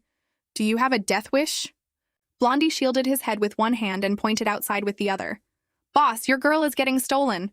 Aiden finally looked out and saw Li Haiyang looking affectionately at his little mask wearer. Damn it, Aiden thought. Did this guy eat a brave pill? Does he think I'm dead? He stood up to storm out. Blondie quickly grabbed him and whispered, "Boss, calm down. If you go out and beat him up now, the whole school will know you like the little mask wearer." "I do like her. Wait, no, how could I possibly like her? She's the one chasing me. What kind of nonsense are you spouting?" Aiden snapped. "Hey, boss, look," Blondie interrupted. "It looks like she rejected him." Aiden looked over. Blondie was still rambling. "I heard those tickets are over $1,000 each, and she actually turned him down." Out in the hall, Mina glanced at the ticket. She had heard it was a good play, but her top priority right now was passing the academic tournament qualifiers. She looked up and said, "I'm sorry, I need to focus on my studies." Seeing this, Aiden sat back down comfortably, exuding the aura of the main love interest. He smugly watched Lee Haiyang walk away in defeat. "Huh," Aiden thought to himself.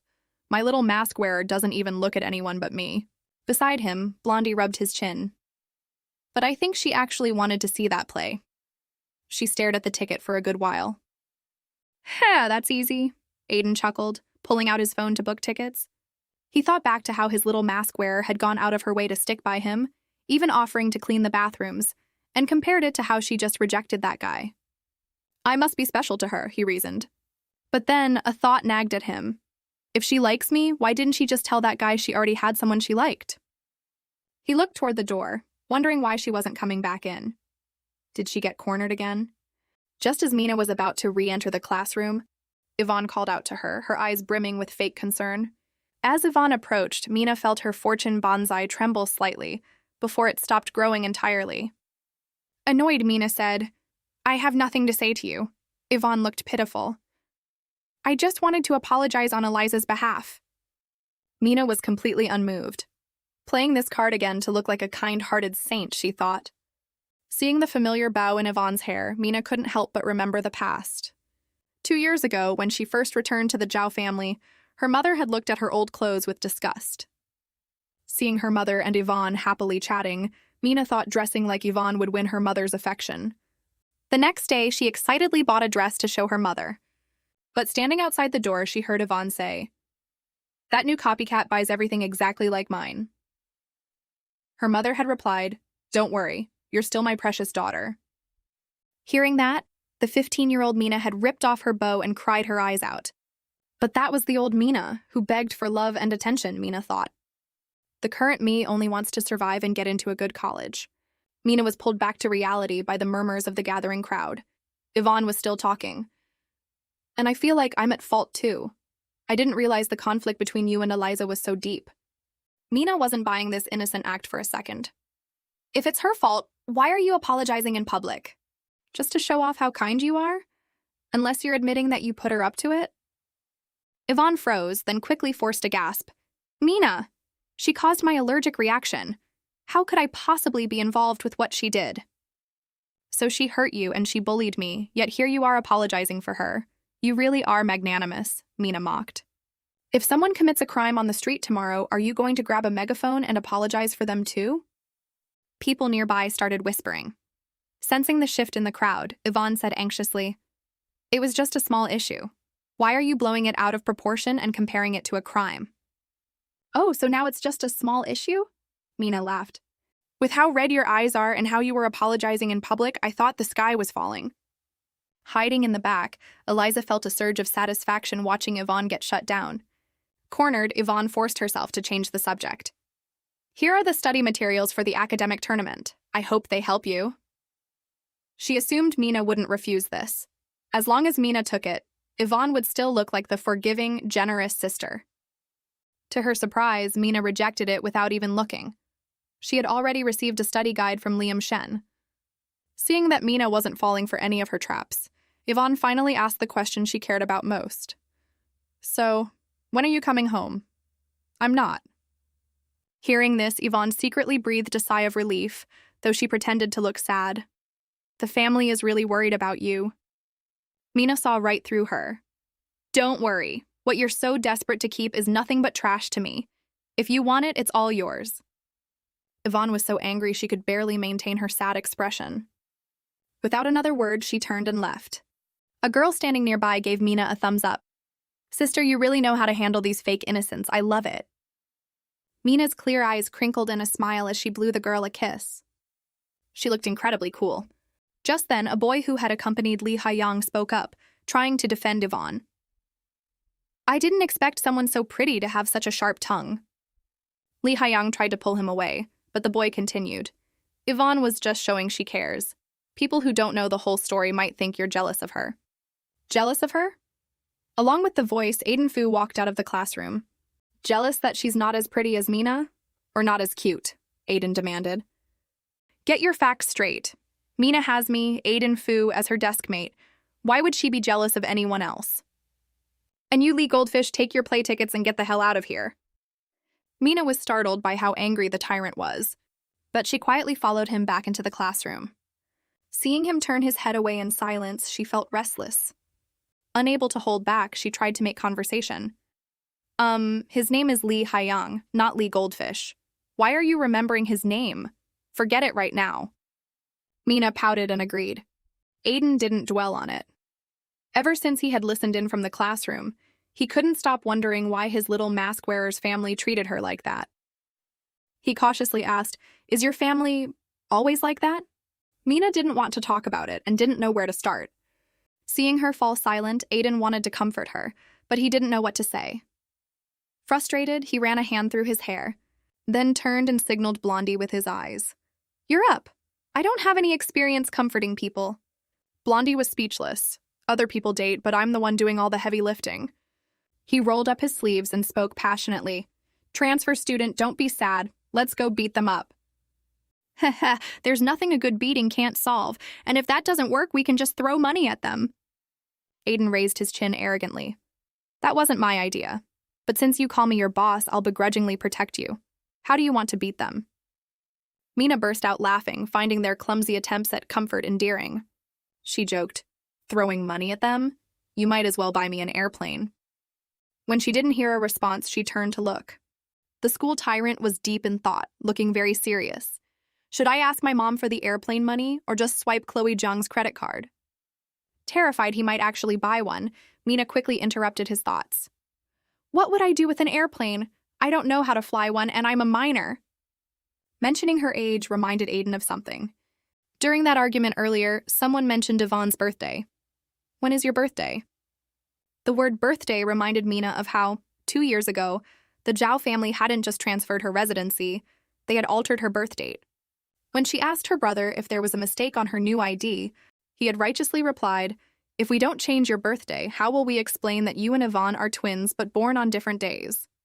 Looking at a birth date on her ID that didn't even belong to her, she had no desire to celebrate it. She vaguely replied, October 24th, why do you ask? Aiden pretended to act casual. If you don't want to go home for your birthday, you can come hang out. Before he could finish, Mina cut him off. I already have plans that day. I have to go back to my hometown. Curious, Aiden asked, Where is your hometown? A small city up north.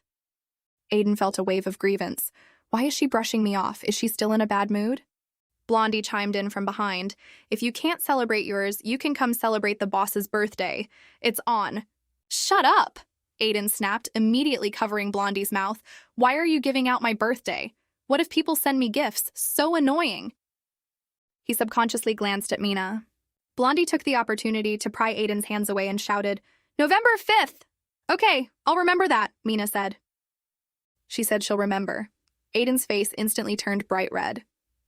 He let go of Blondie, turned around and mumbled, Just make sure you don't send me any gifts. Meanwhile, at a milk tea shop outside of school, the school prince, Liam Shen, and a few of his academic competition teammates had just finished training. Yebo looked at Mina's photo on the campus bell voting page, absolutely shocked. She's gorgeous. He turned to the school prince. Liam, did you know about this? Karina Kong, a beauty from a rival school, thought he was talking about her. She tucked her hair behind her ear shyly. I'm not that pretty, it's just okay. Wow, if this isn't pretty, I don't know what is. Yebo shoved the phone screen in front of her. Seeing the photo, Karina's face fell. She hadn't realized Mina Zhao was this beautiful. No wonder she had the guts to chase Liam Shen, she thought. Does Liam like her too? She forced a smile and deliberately grabbed Liam's arm to change the subject. I heard Professor Gao from your school applied for an extra spot in the academic tournament. Liam pulled his arm away, clearly reluctant to engage. But his teammates kept gossiping. If you ask me, looks aren't important, intelligence is. Yeah, Mina might be pretty, but she doesn't even qualify to compete. Liam had heard enough. His expression hardened as he stood up. Are you done drinking? If you're done, shut up and let's head back. He walked to the counter and ordered a strawberry cheese milk tea. Karina thought he ordered it for her and followed him happily to thank him. Liam glanced at her. It's not for you. If you want one, order it yourself. With that, he took the drink and walked out. Yebo, figuring out Liam's mindset, whispered, Mina hasn't talked to us in almost half a month. I think she's playing hard to get. That strawberry tea is definitely for her, but if you bring it to her, you're admitting defeat first. Liam's face remained cold and he didn't say a word. He stared at the milk tea in his hand, hesitated for a few seconds, and then threw it into the trash can. He felt he had never lost, and this time would be no exception. Meanwhile, outside the girls' dormitories, the eldest Zhao brother, Manhwa, had sent the family nanny to deliver daily necessities to Mina. This nanny Zhang knew the family dynamics and had never respected Mina. Nanny Zhang, what are you doing here? Mina asked. The nanny looked disdainful. Someone refused to come home, so I had to come all the way here to deliver things. I don't know where you get this attitude. Who do you think you are? Mina's expression hardened. She wasn't going to tolerate them anymore. Heh, I'm nobody, so you can take all of this right back where it came from. Afraid she wouldn't be able to explain bringing the items back, the nanny pointed a finger at Mina and started lecturing. Don't be ungrateful. Mina suppressed her anger, debating whether or not to get physical, when a basketball suddenly slammed into the nanny. The nanny shouted at the bystanders, "Which blind idiot threw that?" Aiden Fu, his face dark, rolled his wrist and spoke with icy coldness. Who did you just say was ungrateful? Seeing Aiden approach, Nanny Jiang stumbled backward in fear. The school tyrant's expression grew even colder. I asked, who did you say was ungrateful? Terrified, the nanny covered her head. I'm the ungrateful one. Aiden pulled Mina behind him protectively and mocked. The Zhao family uses such cheap garbage for their own daughter? I've seen Yvonne wear things far more expensive than this. Your family really knows how to play favorites. He grabbed Mina's hand and looked back at the nanny. Take your worthless junk and leave. The Zhao family doesn't need to worry about Mina anymore. Before she could process what was happening, a stunned Mina was led away by the school tyrant. The nanny collapsed onto the ground in fear. Just then, Zhanhuai's assistant, who had just parked the car, hurried over. He heard the nanny muttering, Unacceptable. This is unacceptable. He looked over and saw Mina walking away with the red-haired tyrant. A sense of dread washed over him. He immediately called Zhao Zhanhuai. Beside him, the nanny was still rambling. Nanny Jiang, you've caused a massive disaster, the assistant warned. The nanny was dismissive. It's just that she didn't accept the stuff. What's the big deal? The assistant looked at her with grave seriousness. Do you have any idea who you just offended?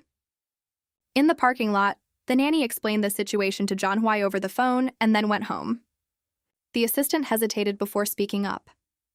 What I saw doesn't match what the nanny told you. When I arrived, the nanny was acting extremely arrogant, calling her ungrateful. Miss Mina couldn't take it anymore and turned to leave, but the nanny wouldn't let it go. That's when a boy showed up and chased the nanny away. And the reason I called you so urgently is that the red-haired boy is the Fuji heir, Aiden Fu. Zhanhuai's face darkened instantly. Are you sure? Mr. Zhao, should I look for witnesses? No need. Zhanhuai rarely managed household affairs. If Mina hadn't explicitly said she wanted to cut ties, he wouldn't have intervened at all. But in that moment, he suddenly realized, had the nanny been treating Mina like this all along, right under their noses? Meanwhile, a furious Aiden kicked the classroom door open and stormed in like a powder keg. Mina followed quietly behind him. The school tyrant grabbed a water bottle from his desk and chugged it down. Beside him, Blondie looked at Mina in confusion, his eyes pleading for survival. Facing his life or death gaze, Mina pushed past the pressure and tugged on Aiden's sleeve. Stop being mad. My family's nanny has always been like that. Aiden continued to vent on her behalf. Did you see the way that nanny looked at you? She was side-eyeing you. Mina brushed it off. So what? I just pretend she's cross-eyed.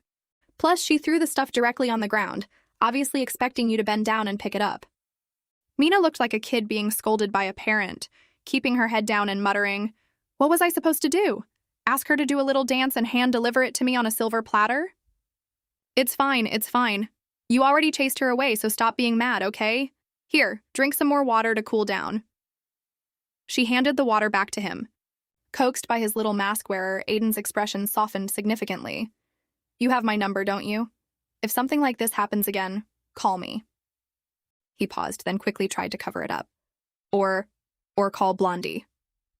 Suddenly mentioned, Blondie was completely lost for a second, but he quickly caught on. Oh, right, call me, always happy to serve a beautiful girl. Mina immediately agreed to call Blondie, feeling that involving the Fuji legal team would inevitably lead to someone's bankruptcy. She turned to Blondie. Let me save your number. Sure. Blondie eagerly pulled out his phone, happily exchanging numbers with Mina. Beside them, the school tyrant glared with deep resentment. He put on a sour face and started flipping his book loudly. Are you done exchanging numbers yet? Class is about to start. Can we follow some discipline here?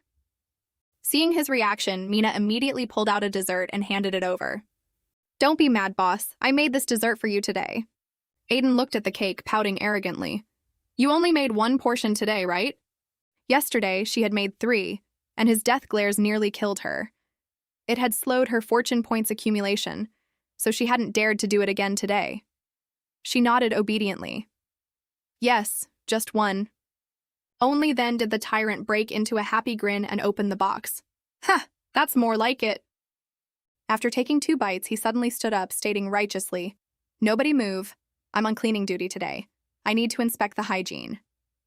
Then, while smugly eating his cake, he took a slow, leisurely lap around the aisles. Blondie sighed inwardly. Who was it that just told us to follow discipline? After finishing his cake, Aiden sat back down, fully satisfied. Was it good? Mina asked. His satisfied expression instantly vanished, replaced by feigned indifference. It was just okay.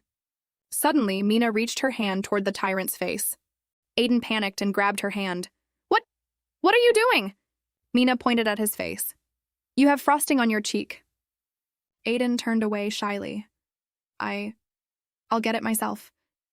He thought, why is she being so forward? So many people are watching. This is embarrassing. Later, Mina was called to the homeroom teacher's office. The midterms are coming up, the teacher said gently. If you feel like you haven't caught up with the curriculum yet, as a new transfer, you can apply to be excused from this exam. Mina found this strange. It sounded like the teacher didn't want her to take the test. The teacher hesitated before adding, Our class always ranks last. You just transferred, and I don't want our average score to drop even lower. Mina understood immediately, but considering she had leached a lot of fortune points recently, her doomed side character debuff shouldn't affect her true academic level anymore. Brimming with confidence, she said, Teacher, I want to try. As long as I rank in the top 20, I won't lower the class average. Seeing he couldn't persuade her, the teacher let it go. Just then, the arts teacher returned to the office. Seeing Mina, she greeted her with a bright smile. Oh, Mina, are you interested in signing up to host the school anniversary gala coming up? Mina was bewildered. Huh? Why me? Heh, you're this year's campus belle. You're very popular right now. Meanwhile, back at the Zhao residence, Zhanhui came home and told his mother about Nanny Zhang's behavior at school. Outside the study, another nanny whispered to Nanny Zhang, You better pray for yourself. The eldest young master says your attitude toward Miss Mina was terrible. Nanny Zhang's face darkened. She hadn't expected Zhanhui to come back specifically to confront her over this. But she quickly brushed it off. I'm a senior servant in the Zhao family. They're not going to fire me over something this small. I'll get a scolding at most. With that, she knocked on the study door. Zhanhui looked at her sternly. I heard what you just said at the door. As a nanny, you overstepped your boundaries and you call it a small thing? Do you have any idea that because of you, Mina? What happened to Mina? Mrs. Zhao interrupted. Zhanhui didn't know how to explain that the nanny had offended the heir to the Fuji Corporation, so he used Mina's runaway act as a cover. Enough. Nanny Zhang, take your severance pay and leave. Mrs. Zhao was confused. This isn't the first time Mina has run away. Why don't we just have her apologize? Why fire her? Zhanhui ignored his mother's words. Frustrated, he yelled at Nanny Zhang, "Get out!"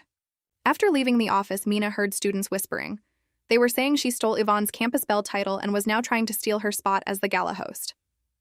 She couldn't defend herself. She had never even thought about competing with Yvonne for the host position. Blondie came over to gossip.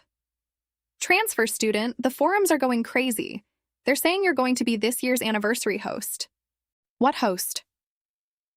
Aiden didn't usually check the school forums, so he had no idea what was going on. But once he looked, the school tyrant hit the roof. "Do these people have nothing better to do? Who are they calling an empty vase?" He turned to Mina. "Little mask wearer, don't you?" Before he could offer comfort, he stopped. Mina's competitive spirit was fully ignited.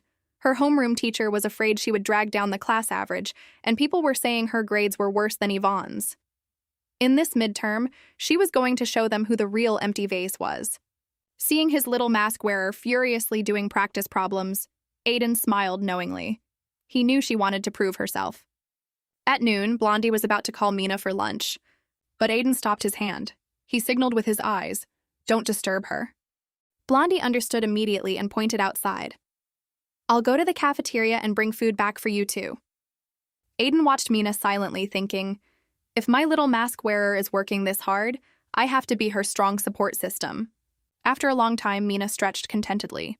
A nearby classmate muttered, "Mina is working so hard, does she really want to steal Yvonne's hosting gig?" Aiden couldn't stand it. He pointed at the guy and cursed, "What class are you even in? Why are you taking an outsider's side?" "It's fine, I don't care," Mina said. "Why are you angrier than I am? Could it be that you—" Before Mina could finish, Aiden tensed up. "Don't overthink it, I don't. I'm angry because you're my underling.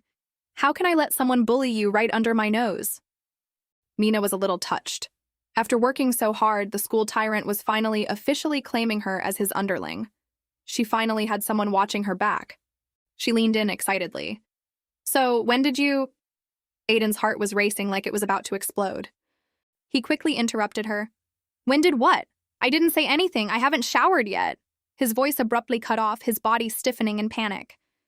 Mina was confused. "I just wanted to ask when he started seeing me as an underling. Why is his face so red?"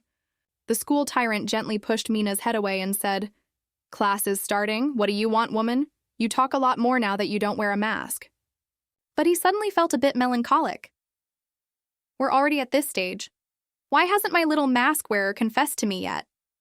Right up until the day of the exam, Mina was seizing every last second to study. This wasn't just her first exam since being reborn. It was her best chance to prove herself. So she took it incredibly seriously. Watching the proctor and her homeroom teacher walk into the classroom chatting and laughing, Mina couldn't help but feel nervous. She glanced at the fragile 66 sprouts in her fortune bonsai. She wasn't sure if they were enough to offset her doomed side character fate. Suddenly, she had an idea. She turned to the school tyrant and stammered, I'm a little nervous." Aiden, who had been secretly watching his little mask wearer, immediately looked away, acting jumpy like his secret had been discovered. "So what?" He thought for a second, took off his headphones and added, "Don't worry, you're my underling. If you do poorly, no one will dare say anything." Seeing her opening, Mina held out her hand, looking at him expectantly. "Can I hold your hand for a few minutes?" Aiden gulped. Looking at her pale, slender hands, his face instantly turned bright red. Ah, he thought to himself. So she wanted to hold hands and used being nervous as an excuse. Right here, with so many people watching? Aiden stalled, pretending he didn't want to hold her hand at all. Mina was getting anxious. She checked the time. Hurry, hurry! The exam starts in less than 10 minutes. Seeing his little mask wearer so impatient, the smile on Aiden's face deepened. He lifted his hand and reached it toward her. Mina immediately grabbed it with both hands. Aiden felt dizzy, his mind racing with wild thoughts. Aside from the time she applied medicine to his cut, this was the first time in his life a girl had actively initiated holding his hand. While he felt their relationship was ready for this step, it happening so suddenly lacked a bit of romance. Just then, a familiar figure walked past the window outside. Aiden subconsciously glanced over. Looks like that Shen something Liam guy from the library. Just as he noticed the guy, the exam bell rang. Mina immediately dropped his hand. Exam time, good luck! Seeing the 10 new sprouts that grew from holding hands for 15 minutes, Mina felt a bit more confident about the exam. Aiden looked at Mina in disbelief. That's it? Shouldn't a first-hand holding be written about in a diary? Why is she brushing it off? Just like last time in the library, she didn't even say a proper confession. How am I supposed to say yes if she acts like this? The proctor noticed the school tyrant staring fixedly at Mina and couldn't help tapping on his desk. Focus on your exam. Aiden reluctantly pulled his gaze away, but his mind was entirely consumed by the image of them holding hands. He had no idea what test he was even taking. On the afternoon the exams ended, Zhao Zhenhuai went to the school with his assistant. After the incident with the nanny, he wanted to find Mina and talk to her properly himself. As he reached the bottom of the academic building, he was recognized by Pu Shuang, one of Yvonne's fake friends. Are you Zhenhuai? I'm Yvonne's good friend. I visited your house last time. Oh, hello. Zhenhuai greeted her. Do you know where the Dean of Students' office is? Pu Shuang noticed the gifts the assistant was carrying and put on a knowing look. End of the hall on the 3rd floor, turn left. That's the dean's office. Zhenhuai thanked her and walked straight ahead. Pu Shuang stood there, frozen in envy. She envied how Yvonne's brother was not only handsome but doted on her so much. Yvonne suddenly appeared beside her. Shuang, what are you standing here for? Guess who I just saw at school? Who? Your eldest brother. He was looking for the dean and he brought gifts. He's definitely trying to bribe the teachers to take extra care of you. A shy flush appeared on Yvonne's face. Although everyone in the Zhao family doted on her, she had a unique feeling toward Zhenhuai. Especially after finding out she wasn't biologically related to the Zhao family, a sense of anticipation and joy would always well up in her heart when it came to him. Happily, she grabbed Pu Shuang's hand. Let's go, I'll treat you to hot pot and then my brother can give us a ride home. As the two packed their bags, they ran into Mina in the stairwell. Pu Shuang deliberately provoked her. Yvonne, your brother is so good to you. He came to school again to bring you things. Yvonne quickly covered Pu Shuang's mouth, gave Mina an awkward nod, and pulled Pu Shuang away, chatting and laughing. Mina watched their performance, completely unimpressed. She ignored them and continued toward the dean's office. Meanwhile, outside the dean's office, Zhenhuai was pacing. Mina's former homeroom teacher, Mr. Li, spotted him and said dryly, Oh, you're here to pick up your other sister again. Zhenhuai quickly smiled apologetically. You're Mina's previous homeroom teacher, right? I'm actually here looking for her today. It's rare for anyone from your family to look for her. Last year, when she got gastroenteritis during exams, no one from the family showed up. Zhenhuai was stunned. She never told us. Would telling you have made a difference? No one ever came to parent-teacher conferences either. Why does Yvonne have people showing up for her but Mina doesn't? Zhenhuai was at a loss for words. My mother must have forgotten. I apologize, but surely just based on this one incident, you shouldn't... Mr. Li flared up. Just this one incident? Mina is such a hard-working kid. There was a time she was dozing off in class every day. It turned out she had to cook dinner for the family and could only stay up late to do her homework. Isn't your family rich? Why make her cook? A sophomore's workload is heavy enough. Did you not want her to go to college? Zhenhuai was horrified. He had never considered that Mina would be exhausted in class. He only knew that the family loved her cooking. And she had seemed so happy doing it, eager to please them. He had never paid attention to the toll it took on her. Thinking about it now, if it were Yvonne, the family would never let her set foot in the kitchen. Mr. Li continued his reprimand. I used to think you were just neglectful parents, but then I saw how you treat Yvonne. As her homeroom teacher, watching that kind of blatant favoritism breaks my heart. Last year, when she scraped her knee at the sports meet, no one came.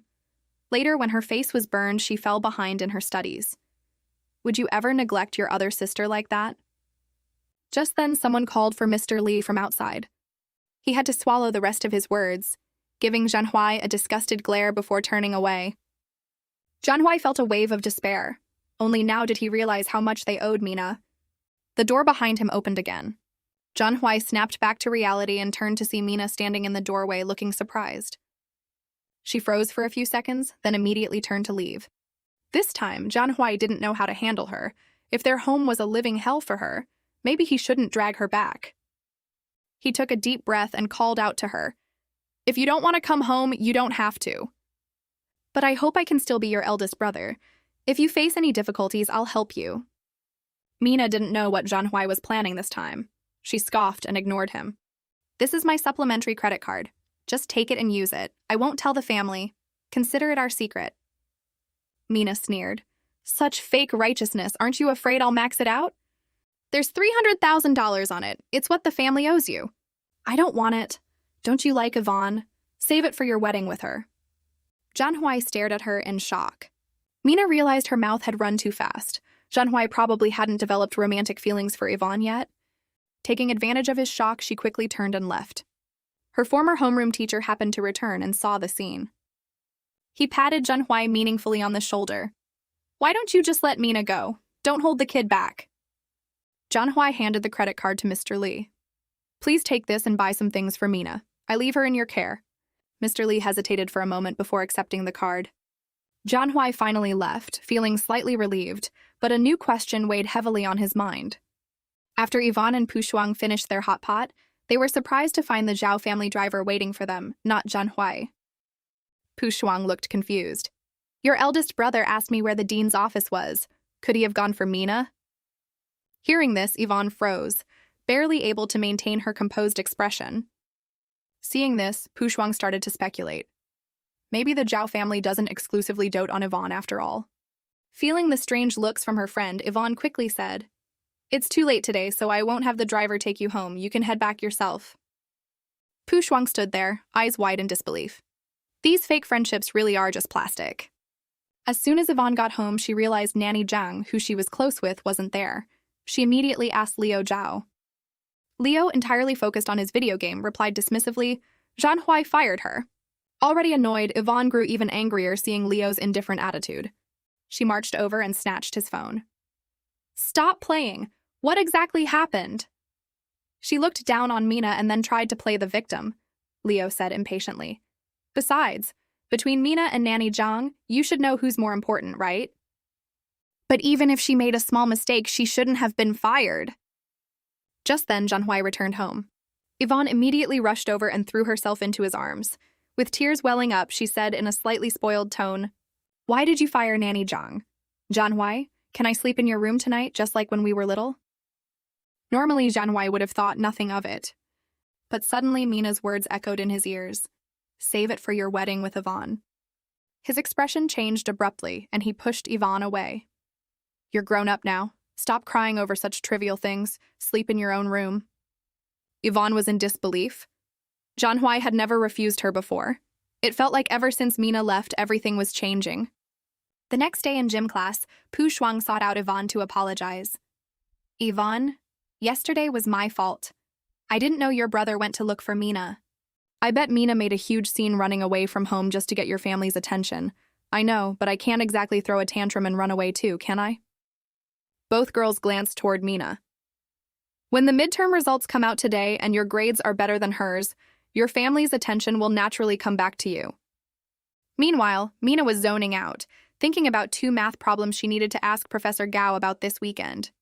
Suddenly, the basketball in her hands was snatched away. A second later, a phone case was shoved into her hand. A female classmate smiled and said, Aiden Fu told me to give this to you. Then she heard a tisk-tisk sound from behind. Mina instinctively turned around and saw the eye-catching red-haired hedgehog, smugly waving his phone. She looked down at the case in her hand and realized they were matching couple cases. What is this idiot trying to pull? When she looked back again, she saw several boys behind him pull out their phones in unison. Mina's racing heart finally settled. It's just a custom gang phone case for these edgelord teens. Although she thought it was childish and showy, she actually liked the feeling of being accepted by the group. She swapped her case and without looking back gave Aiden a cool wave. The school tyrant's ears turned red. He nudged Blondie. See, I told you my little mask wearer would put it on. Yes, yes, yes, you're amazing, Blondie sighed. Aiden's high-profile move drew the attention of both the campus belle and the school prince. Blondie looked to his left and saw the school prince's icy glare, then to his right and saw the campus belle grinding her teeth in jealousy. He couldn't help but pray, Boss, when it comes to romance, you need to use your brain a little more. Unable to hold back, he stepped up to warn him. Boss, keep a low profile, everyone is looking at you. The school tyrant looked smug. I want everyone to know that my little mask wearer is under my protection. Blondie rolled his eyes and muttered, Then why didn't you just buy couple cases? Why force everyone to use them? Aiden, refusing to admit the truth, bristled. I bought gang cases. Can't a guy have personal hobbies? In a great mood with his new phone case, Aiden actually volunteered to take out the trash after class, a punishment he had previously ignored. Seeing this, Mina thought that helping him take out the trash might earn her some fortune points. She immediately trotted after him and grabbed the other handle of the trash can. What are you doing? Boss, you go back up. I can handle the trash. Aiden stared at her. Is my little mask wearer treating me too well? She even wants to help with something this small. Is this the legendary mutual devotion? Aiden felt like he was eating a strawberry-flavored candy. As he looked down, he noticed Mina's shoelaces were untied. Is that how you usually tie your shoelaces? Mina followed his gaze and looked down, confused. What's wrong? The red-haired school tyrant sighed. He suddenly crouched down in front of his little mask wearer, untied the laces on both of her shoes, and retied them into perfect bows. Looking down at his red hair, Mina felt inexplicably nervous. Her grip on the trash can tightened. The arrogant boy in front of her was acting a bit strange lately. He was being too nice to her. Growing up, the only person who had ever tied her shoelaces was her grandma. Aiden Fu was the first person since. The school tyrant stood up smugly. Why are you nervous? You're my underling. It's only right that we help each other out. Unless you… Ah, shut up, Mina panicked, cutting him off, and started walking forward briskly. Watching her slender back, Aiden's cheeks flushed. He had the sudden urge to say, Little mask wearer, let's date. But the words got stuck in his throat, and he swallowed them back. He couldn't help but chuckle. Maybe my little mask wearer isn't ready yet. He quickly jogged to catch up and grabbed the other handle, trying hard to suppress his growing smile. Let's take it out together. Mina wanted nothing more than to hoist the trash can and run. It's fine, I can do it myself. Heh heh. Don't think I don't get it. When a girl says she doesn't need help, it means she wants you to… You don't get a damn thing! Mina rolled her eyes in exasperation. Aiden ignored her and kept carrying the trash can with her. This display of affection was witnessed perfectly by the school prince. When Aiden returned from taking out the trash, the homeroom teacher called him to the office. Aiden had no choice but to hand the trash can over to his little mask wearer and tell her to go up first. As soon as Mina reached the stairs, she ran into the school prince coming down. The image of the scene he just witnessed flashed in Liam's mind, and his eyes uncontrollably drifted to Mina's shoes. A surge of anxiety filled him. He couldn't understand what Mina was trying to achieve. He instinctively stepped toward her, but his helpful friend Yabo grabbed his shoulder. Liam, hold back. She might just be doing this for you to see. This time, Liam slapped his friend's hand away. He walked right up to Mina. The Dong family is returning to the country this Saturday. If you need me, I can go with you to pick them up. Mina rejected him without hesitation. I can pick them up myself. Why would you go with me? What if they misunderstand and think you're my boyfriend? Liam, slightly annoyed, retorted, Isn't that exactly what you want? Mina finally understood. Liam Shen still thought she liked him. Even though there were people watching, she decided it was best to make things clear right now. She looked him dead in the eye. Liam Shen, I don't like you anymore. I used to like you, maybe because you helped me when we were kids. But I was young and I acted inappropriately. Please just forget about it. Hearing Mina's words, Liam's face froze. A faint ache throbbed in his chest. He clenched his fists, trying his best to hide his emotions. Mina waved awkwardly. Well, that's that. Without waiting for a response, she quickly slipped away. Liam was left frozen on the spot. How could the girl who used to revolve around him suddenly stop chasing him just like that? His friend Ye Bo couldn't believe it either. Liam, she's definitely just trying to provoke you. No one goes from liking someone to not liking them with zero transition. Plus, when Aiden Fu tied her shoes earlier, she subconsciously took a step back. It doesn't look like she's fallen for someone else. Liam felt a heavy weight in his chest. He couldn't understand why Mina had suddenly given up. He shook off Yebo's hand. Leave me alone. You haven't fallen for her, have you? If you didn't like her, you wouldn't care what she said. Hearing this, Liam stopped dead in his tracks on the stairs. Driven by pride, he stated, I don't like her. I get plenty of love letters. I'm not lacking hers. Meanwhile, in the teacher's office, several homeroom teachers gathered around 3 perfect score math exams. The honors class teacher boasted proudly, This one is Liam Shen's. I recognize his handwriting. Haha, and this one belongs to Chue from our class. But I don't recognize the handwriting on this third one. I wonder who it is. The Evergreen class teacher scoffed. Well, it definitely isn't anyone from the international class. Confident it belonged to one of her students, she prepared to tear off the name seal. But when she saw the name, she froze. Confused, she asked, "Who is Mina Zhao?" The international class teacher, who had been sitting alone daydreaming about what past life sins he had committed, shot up like a rocket at the mention of Mina's name. That's my student. She transferred from the regular track last month." He stared at the exam paper in disbelief. "I must have saved a galaxy in my past life to find this treasure." The Evergreen class teacher's face turned sour. How could a transfer from the regular track get such good grades? "Hurry up and calculate the total rankings," she urged. In the international class, Mina was also feeling nervous. She really wanted to make the top 20 so she could participate in the academic tournament. She kept checking the time and turned to ask Blondie, "When does the international class usually post results?" "Before class starts, usually. Haha, little mask wearer, you look really nervous." As soon as he spoke, Aiden smacked Blondie on the head with a book. "Is little mask wearer for you to say?" Blondie helplessly corrected himself. "Mina Zhao, you look really nervous." "Of course I want to participate in the academic tournament." Blondie looked her up and down, hesitating. "But your grades probably aren't that great, right?" Aiden spun around and smacked him hard again. "Watch your mouth!" A clueless boy nearby muttered, "She should just be happy if she doesn't drag down our class average. And she wants to join the tournament?" He thought Aiden couldn't hear him. Aiden immediately stood up, murder in his eyes. "Tao Han, step outside." Blondie couldn't help but correct him. "Boss, his name is Wang Han." Terrified, the boy dove straight under his desk. Aiden rolled up his sleeves, ready to go after him. Mina quickly grabbed him. "Boss, let it go, don't worry about it." Right at that moment, the homeroom teacher slid into the classroom. Seeing Mina was like seeing his own flesh and blood. He grabbed her in a bear hug. "Oh my God, we turned it around! We turned it around! You are my absolute treasure!" "What the hell? Lu Jiangwei, let go! What the hell are you hugging her for?" Aiden yanked the teacher away and pulled his little mask wearer into his arms. "You're a teacher! Don't you know about boundaries?" The teacher exclaimed excitedly. "Mina Zhao, you got a perfect score in math for the midterms. Your total score is first in the international class and 19th in the entire grade." Blondie stood there, stunned. "Holy, little Mina Zhao, you've got skills." He looked full of regret. "If I had known, I would have had you let me and the boss copy off you." Aiden smirked proudly. He scolded Blondie. "All you know how to do is copy. I never cheat." Yeah, you never cheat because you don't even bother filling out the test." "I think you've grown too bold for your own good." Mina hadn't fully processed the news. She looked at Aiden to confirm.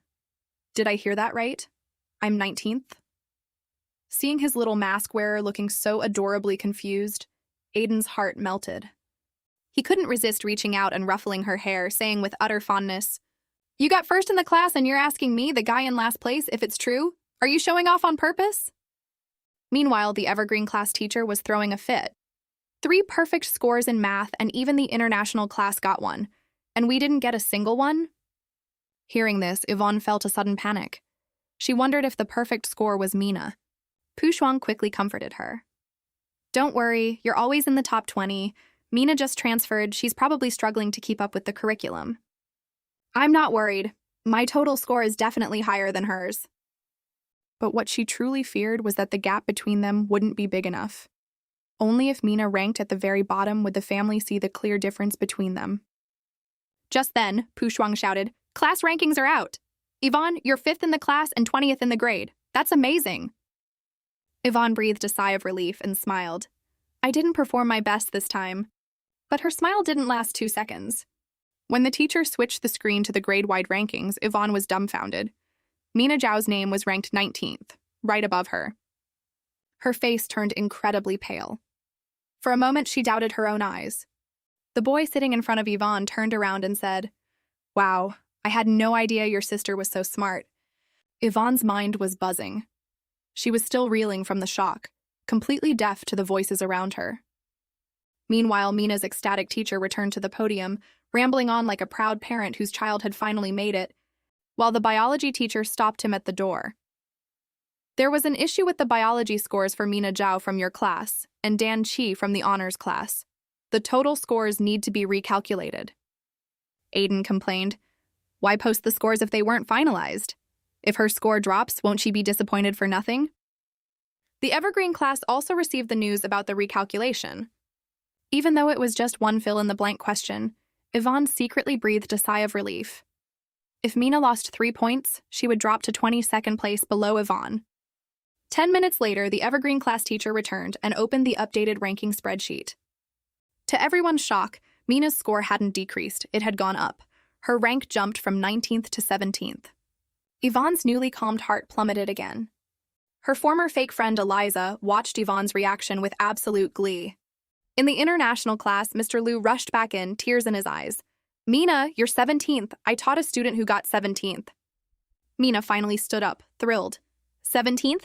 Are you sure there won't be another mistake? Absolutely positive. Seeing his little mask wearer stand up, Aiden stood up too. For some reason, seeing her do so well gave him an inexplicable sense of satisfaction. Mina looked at Aiden, wondering why he stood up too. Seeing his little mask wearer looking at him, Aiden thought, is she so excited that she wants to hug me? But so many people are watching. Still, if I say no, will she be upset? Blushing furiously, he raised his chin and opened his arms like a martyr facing death. Come on, then. Mina was startled. Wait, is he asking for a hug? Blushing, she immediately sat back down. This young master is acting crazy again. Aiden looked at his little mask wearer awkwardly. Oh, so she didn't want a hug. Well, the weather is great today, perfect for stretching your muscles. Embarrassed and slightly annoyed, he rubbed his nose and quickly sat back down, pretending nothing had happened. During break the next day, Mina stopped her homeroom teacher. Mr. Liu, she asked expectantly, with my rank at 17th, can I participate in the academic tournament? It's difficult. The honors class teachers usually decide the roster, and they look for students who have averaged in the top 18 on midterms over the past year. Even though you're 17th this time, your previous grades in the regular track weren't ideal, but I'll do my best to fight for you. Mina couldn't help but feel a little disappointed, but she nodded and thanked him. Mr. Liu glanced at the strong wind outside and suddenly added, the temperature is dropping recently, dress warmly.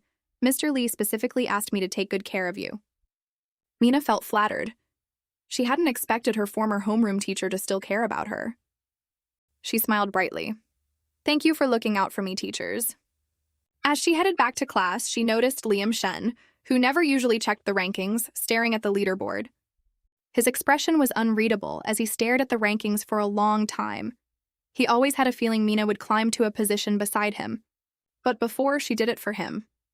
Now she was no longer looking in his direction. At lunch in the school cafeteria, Liu Zhao ran over to ask Yvonne about the rumors on the forum that Mina might be this year's gala host. Pu Shang angrily defended Yvonne. You're both her siblings, why don't you ask Yvonne how she's doing? She didn't do well on the exam and is feeling down. Leo looked slightly disappointed. It's always been Yvonne hosting. Switching to Mina this year would be nice too. And what do you mean she didn't do well? Isn't this her usual score? Mina is the one who improved so fast. Mom is going to be thrilled. Yvonne suppressed her anger, secretly resolving to win back her status at the academic tournament and the gala. Gritting her teeth, she forced a smile. If you want to see Mina host, I'll go recommend her to the arts teacher this afternoon. Leo squealed like a monkey. Really, that's great. Yvonne gripped her chopsticks tightly. She felt that because Mina refused to come home, she had monopolized the family's attention. Seeing the situation turning sour, Pu Shuang quickly changed the subject. We have a joint music class with 3 other classes this afternoon. Why don't we head back and review? Yvonne turned and left with a dark expression, leaving a confused Leo scratching his head.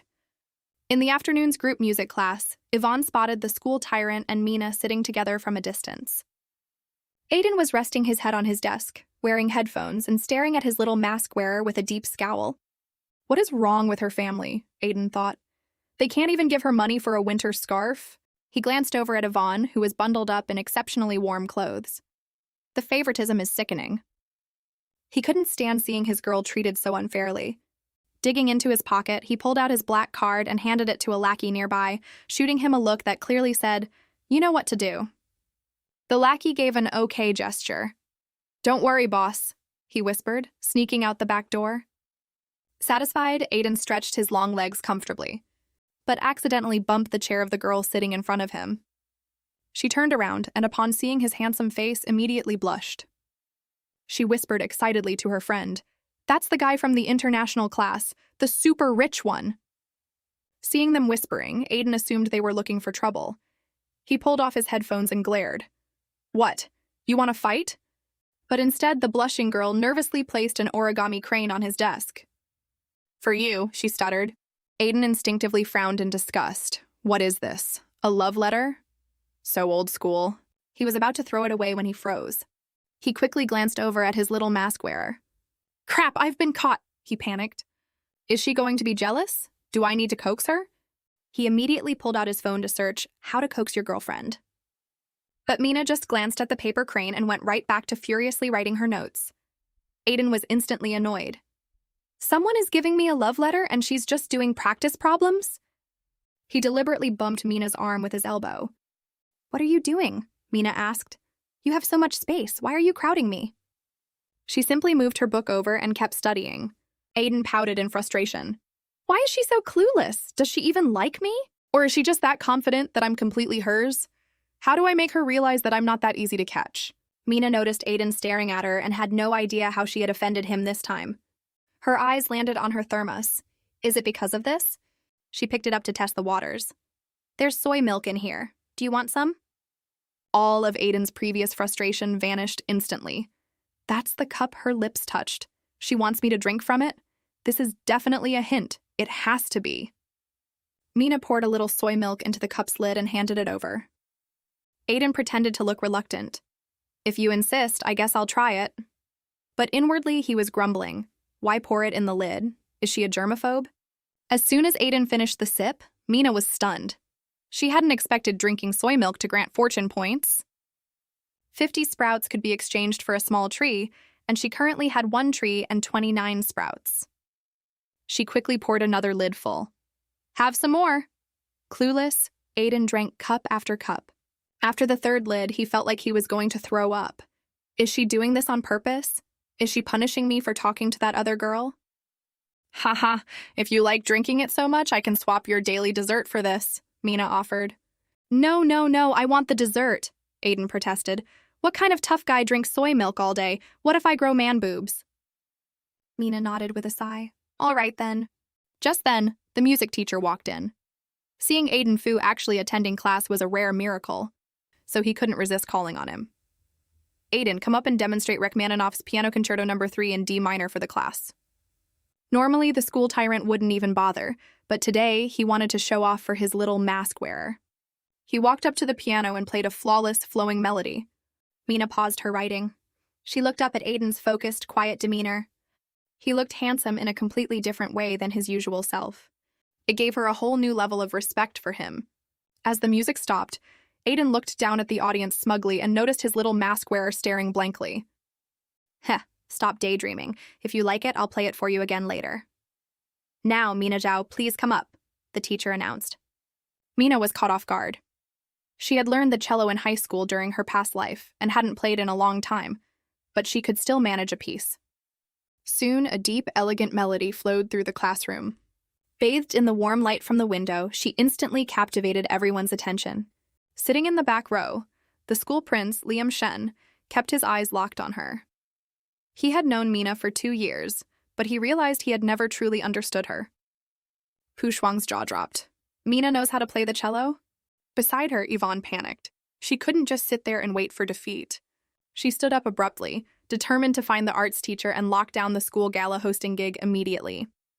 From the corner of his eye, Aiden noticed Yvonne leaving. "Where is Yvonne going?" he asked Blondie. "Looks like she's heading toward the arts department office," Blondie replied. Aiden frowned. Is she trying to pull another trick? A wicked smile crept onto his face. "Do you know anyone in the freshman class?" he asked. Blondie sensed the tyrant was about to cause trouble. Boss, what are you planning to do?" "Huh, let's just say I'm not going to let someone's little scheme succeed." After music class, back in the international class, Blondie looked at Mina with admiration. "I never knew you played the cello. You're full of surprises." Mina smiled modestly. It's not exactly a vital survival skill. Suddenly, Aiden shoved Blondie aside. Put away that drooling face of yours. He waved lazily toward the door. Hey, get over here. You got it, boss. The lackey with the black card lugged a large box in and dropped it onto Mina's desk with a thud. Mina looked at a box entirely full of fuzzy winter scarves. What is this for? She asked in confusion. Blondie answered for Aiden. It's definitely gang scarves. Aiden sat on the edge of the desk, swinging his long legs proudly. Little mask wearer, you're my top underling now. You get first pick. Mina was bewildered. She picked out a white checkered one. It felt weird. First the gang phone cases, now gang scarves. But since it was the tyrant's order, she began folding it to put in her bag.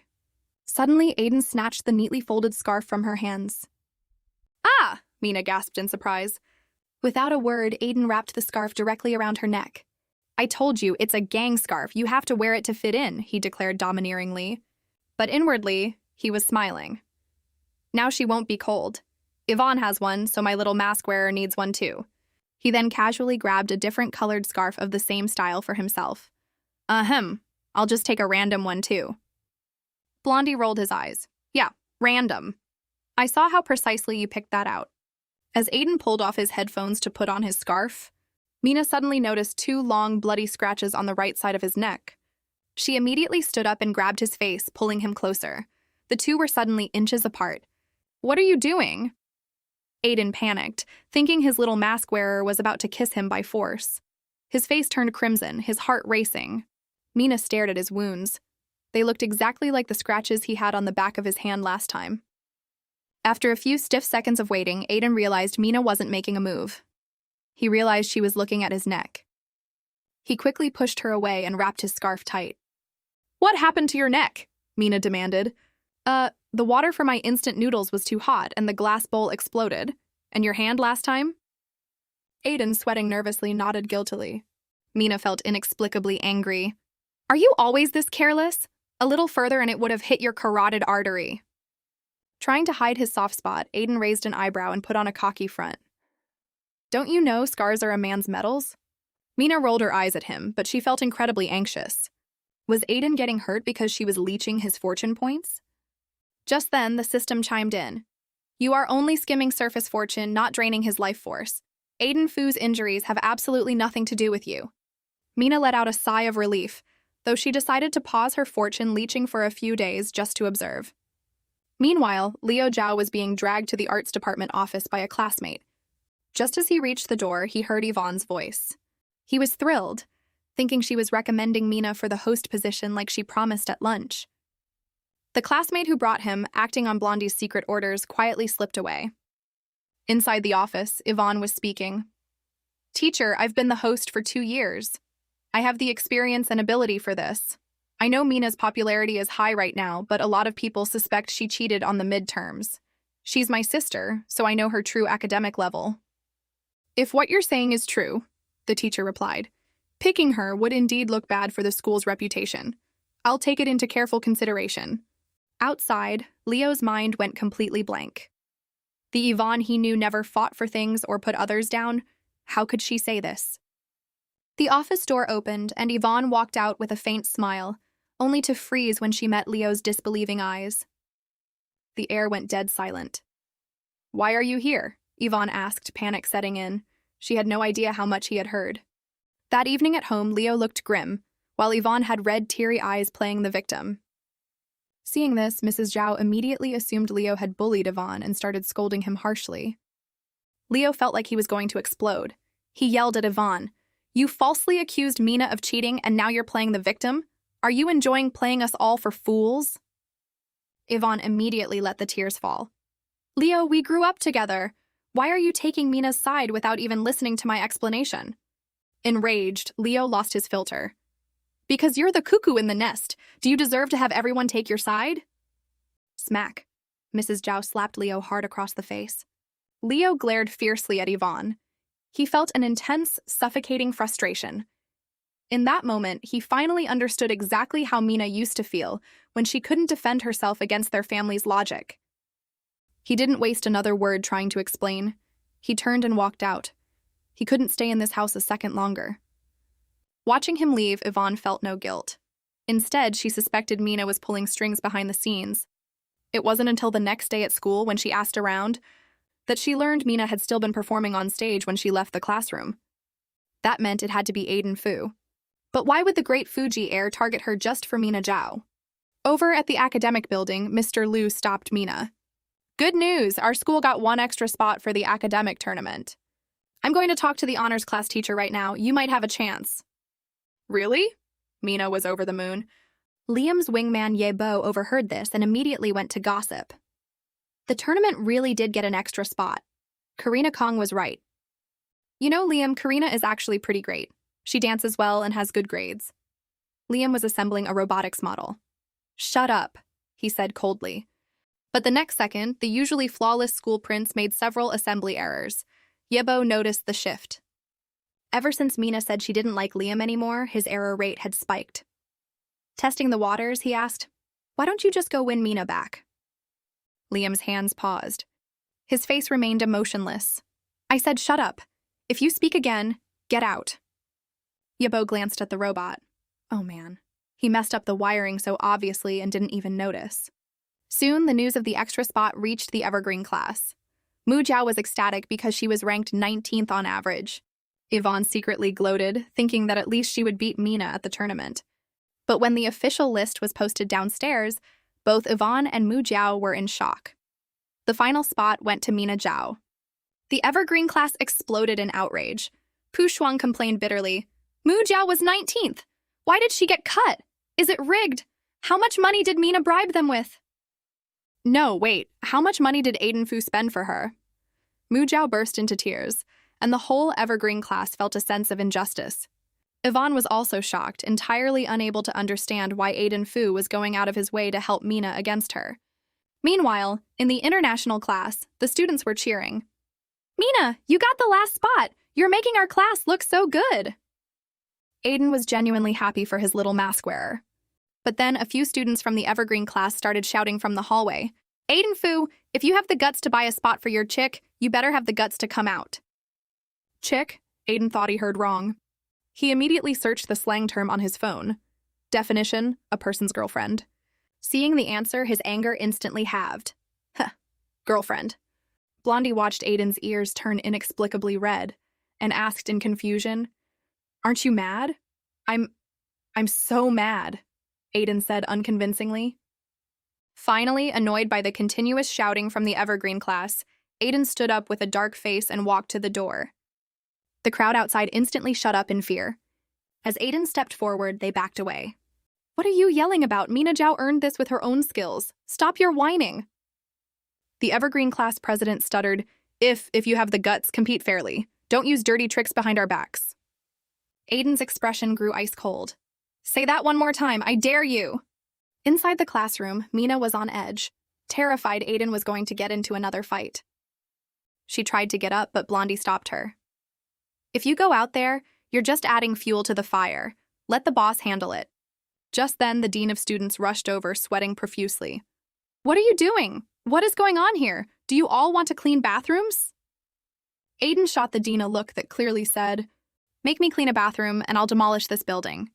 The dean swallowed hard.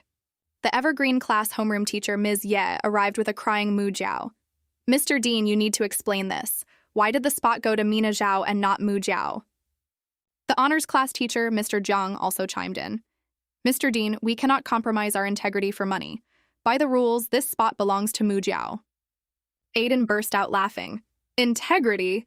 Nobody offered you money anyway. Who wants your fake integrity?" Mr. Zhang pointed furiously at Aiden. "Is that how you speak to a teacher?" Unable to defend himself against the accusations, the dean had no choice but to video call Professor Gao. A stern voice echoed from the phone. "Jiang Guangping, what kind of nonsense are you causing? Mina Zhao is my personal apprentice. Only 3 people solved the final math problem on the midterm, and she was one of them. What is unfair about this?" "And you, Ms. Ye, was it? Why don't I just give you my title as vice chairman of the competition committee?" Mr. Zhang and Ms. Ye were completely stunned by the scolding. With the phone hung up, the Evergreen class had made total fools of themselves. Aiden swaggered back into the classroom. "Hey, my little mask wearer is just that capable." but when he turned to her desk, it was empty. Where is she? As soon as that crowd left, she said she was going to the library to study. Blondie replied. She left you a note. Do your own homework from now on. Clean up your own comic books, and no more desserts. Aiden was utterly confused. Why is she suddenly mad? What did I do wrong? Meanwhile, in the library, Mina sat with a troubled expression. Suddenly, someone tapped her shoulder. Little bean sprout, pretending to study again, I see. Mina turned around and saw the second brother of the Zhao family, Zhao Mo. She was surprised. Wasn't he abroad? He must have come back for Mrs. Zhao's birthday. Zhao Mo picked up a book from her desk and sneered. Oh my, competition prep. With your IQ, studying isn't going to change anything. Mina snatched the book back, shoved it into her bag, and turned to leave. She couldn't fight in the library, and she had zero desire to engage with him. Zhao Mo was a bit thrown by her cold attitude. She never reacted this strongly to his jokes before. After a brief pause, he chased after her. Just like he used to do, he reached out and pinched her cheek, joking. Little bean sprout, you've gotten arrogant. So you're skipping the copying Yvonne phase and going straight to the rebellious phase? But the next second, with a sharp smack, Mina slapped his hand away. Her eyes were piercing, her tone icy. Get lost. Zhao Mo thought he heard wrong. He stared at her in disbelief and flared up. Did you just tell me to get lost? I just flew back from overseas. You don't even say hello, and you tell me to get lost? His temper spiked. He grabbed Mina's wrist. You're coming with me to the hotel for the birthday banquet. Mina forcefully wrenched her arm free. She looked at Zhao Mo like he was an annoying, filthy fly. Seeing her look of sheer disgust, Zhao Mo was stunned. In the past, Mina had always bent over backwards to please him. I'm not going back, Mina stated. If you don't leave right now, I'm calling security. If you don't want to end up on the tabloid news, get the hell out of here. Call them, I dare you. I almost forgot, Mina smiled mockingly. You're just a list actor who barely gets any attention. A little scandal might not even make the news. Zhao Mo's blood pressure skyrocketed. His eyes practically bulged out of his head. He angrily grabbed her again. You're coming to the hotel with me, and we'll talk there. I'll say it one more time, I'm not going. Just then, Aiden, carrying takeout, was walking over to find his little mask wearer. From a distance, he saw Zhao Mo grabbing and pulling at her. Aiden's mind buzzed. The string of his rationality snapped. His eyes filled with absolute hostility. You dare bully my person. You have a death wish. In a flash, he sprinted over and delivered a brutal flying kick right to Zhao Mo's backside. Caught completely off guard, Zhao Mo was sent flying several meters, landing awkwardly on the ground and rubbing his butt in pain. What the fuck? Who was that? Mina wanted to stop Aiden, but Blondie held her back. I have to let the boss have his hero saves the beauty moment, Blondie thought. Aiden rained down punch after punch. Zhao Mo cursed loudly, using his arms to shield his face. Passing students noticed the commotion. Is that Aiden beating someone up? Is that a creep? A creep snuck into school to harass a girl? Now I want to punch him too. Half an hour later, a police officer was reprimanding them. Do you know you can get suspended for fighting on campus? The officer then pointed at Aiden.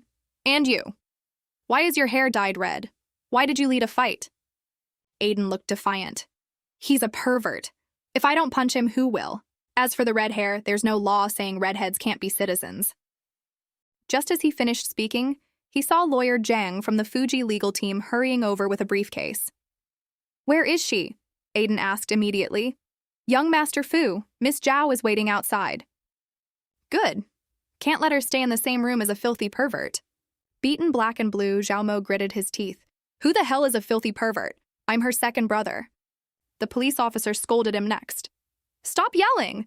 If you're her brother, why did they mistake you for a creep? Why were you getting physical with her? Zhao Mo pointed to himself. I'm an actor. I was worried about stalker fans following me, so I was in a rush to take her away. Blondie let out a laugh. Stalker fans? You have fewer stalker fans than my boss has regular fans. Aiden then turned to lawyer Zhang with a playful smirk. Hey, I think I lost a few strands of hair. Did you count them at the scene? Lawyer Zhang caught on instantly. I did indeed count them. Rest assured, young master. He turned to the Zhao brothers. Well then, gentlemen, I will be fully representing my client in all further negotiations with you. Mina was pacing anxiously in the hallway until Aiden and the others walked out. She rushed over. How did it go? Aiden glanced at her wrists, his anger subsiding slightly when he saw no bruising. It's fine. To keep Blondie and the others out of trouble, Lawyer Zhang will likely settle it privately. He looked at his little mask wearer somewhat apologetically. Sorry about that. I beat up your brother. I didn't know he was... Mina thought he was going to say something serious, but hearing this, she smiled brightly. It's okay. I don't care about them anyway, as long as you guys are all right. Blondie quickly chimed in. We're perfectly fine. Bros have to stick together. And don't worry, the boss already made sure no one is going to talk about what happened today. Aiden reached out and ruffled his little mask wearer's hair. Wait here a second. We're going to get our scrapes treated, and then we'll leave together. Mina felt a sudden sting in her nose. Aside from Haley and Professor Gao, no one had ever stood up for her like this. Blood ties really didn't matter as much as she thought. The people who treated her well were the ones who truly mattered. At 7 p.m., Mrs. Zhao and the rest of the family, having heard the news, arrived at the school. Zhanhui, what do you mean Mina wants to cut ties with us? Mrs. Zhao asked in shock. Isn't she just running away from home? Zhanhui rubbed his temples, dealing with a massive headache. Things have reached a point where I can't hide it anymore. Actually, since she left last time, she never intended to come back. I hid it because I was afraid you'd be angry. Mr. Zhao's face turned livid. What exactly happened in this house while I was away? Please don't ask me, Zhanhui sighed. Have either of you ever asked yourselves if you actually cared about Mina? She's just throwing a childish tantrum to get our attention, Mrs. Zhao insisted.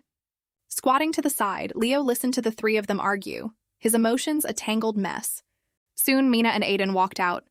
She glanced at the Zhao family waiting outside, then turned to Aiden. Wait for me a minute. There are some things I need to finish. Blondie looked worried.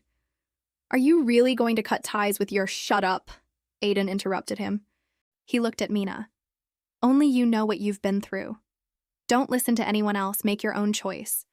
As long as you've thought it through, whatever decision you make is a good one. Mina looked at Aiden and nodded firmly. Okay.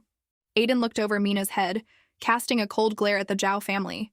He felt an ache in his chest for her, but he knew he had to give her the space to handle it herself. He thought for a second, then held out his hand. Give me your phone. Confused, Mina handed it over. Aiden tapped away on the screen, then handed it back along with her backpack. I set the screen to stay on, and my number is dialed and ready. If you press call, I'll come right over. You have me. You have us. Mina turned and walked resolutely toward Mr. and Mrs. Zhao. The night air was chilly, but she had a solid wall of support behind her now. Stop looking for me. Time and time again, it's just annoying, Mina said flatly. Mrs. Zhao was stunned. Mina, what on earth are you talking about? Let's just go home and talk about this slowly. Do you not understand? Cutting ties means you no longer need to raise me. And I have no obligation to support you in the future. Legally speaking, we owe each other nothing. She pulled out a bank card and tossed it to Zhanhui. I borrowed $130,000 from Haley to pay back what you've spent on me over the last 2 years. I can pay Haley back slowly, but I refuse to owe your family another cent. Hearing this, Leo stood up abruptly. He managed to force out the word sis, wanting to beg her to stay, but Mina cut him off. Don't call me sis. Mrs. Zhao trembled in disbelief. Today is my birthday. Did you really have to say these angry words today of all days? Yeah, Mina, Zhanhui pleaded. At least not today. Holding back her tears, Mina said firmly, I have never spoken out of anger. I was wrong from the very beginning. I shouldn't have held on to hope for my biological parents. I shouldn't have longed for things that didn't belong to me. Now you won't have to feel torn between me and Yvonne, and no one will be an eyesore to you anymore. Please treat this as your final act of parental duty. And let me go, okay? With that, she pressed the call button on her phone. The air fell into a dead silence. The wind felt like a blade slicing into their chests. Moments later, the roar of a silver off-road motorcycle shattered the quiet. Aiden pulled up right in front of his little mask wearer. Underneath his helmet was his strikingly handsome face and defiant red hair. He carefully placed a spare helmet on Mina's head, adjusting the chin strap for her. Then, discreetly, he wiped away a stray tear from the corner of her eye. Aiden looked up at the Zhao family, a smirk tugging at his lips. Get on! We're leaving. Since you guys don't want my little mask wearer, she's mine now. The Zhao family watched the motorcycle disappear into the night. Mina held on to the school tyrant tightly, never looking back once. Back at the Zhao house, Yvonne went to comfort Mrs. Zhao, who was crying in her room. Mom, don't be sad. You still have me. I'll always be with you. But Mrs. Zhao's eyes were fixed on Yvonne's birthday dress. Suddenly, it looked glaringly out of place. She remembered that when the dresses were being made, because Yvonne liked Mina's design better, Mrs. Zhao had given it to Yvonne without a second thought, assuming Mina wouldn't mind.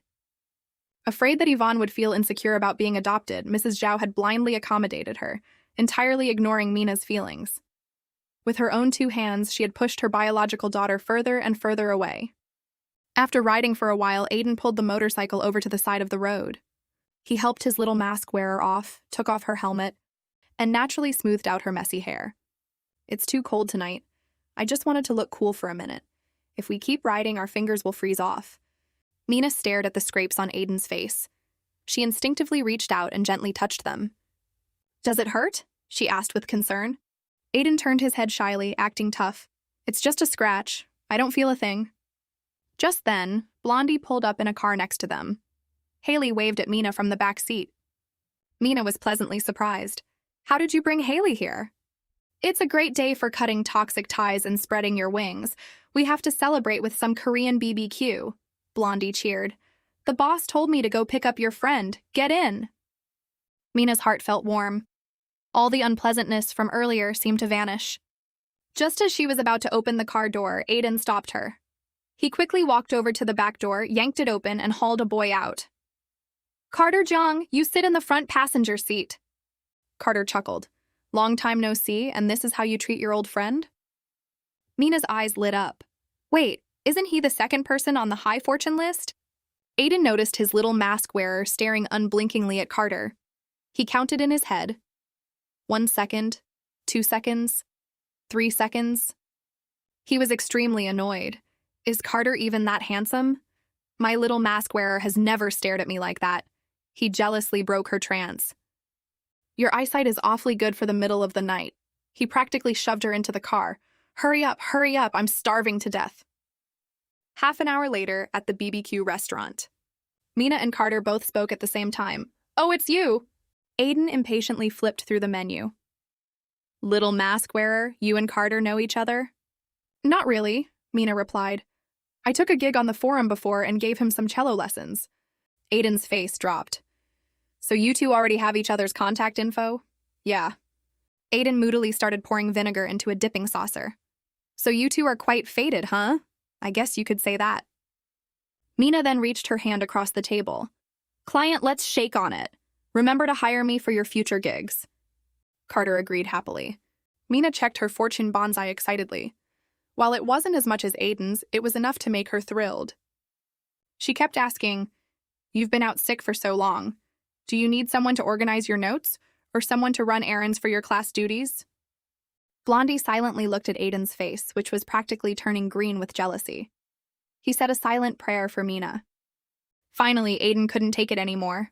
He grabbed Mina by the shoulders and snapped, Are you my underling or his underling? Can I be both?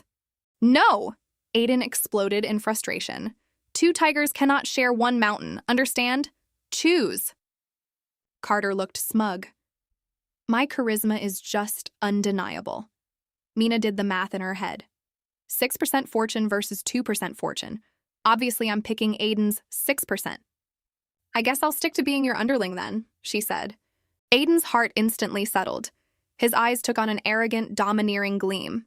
Looks like my charisma is superior after all. Looking at the boys in front of her, Mina felt something quietly taking root in her heart.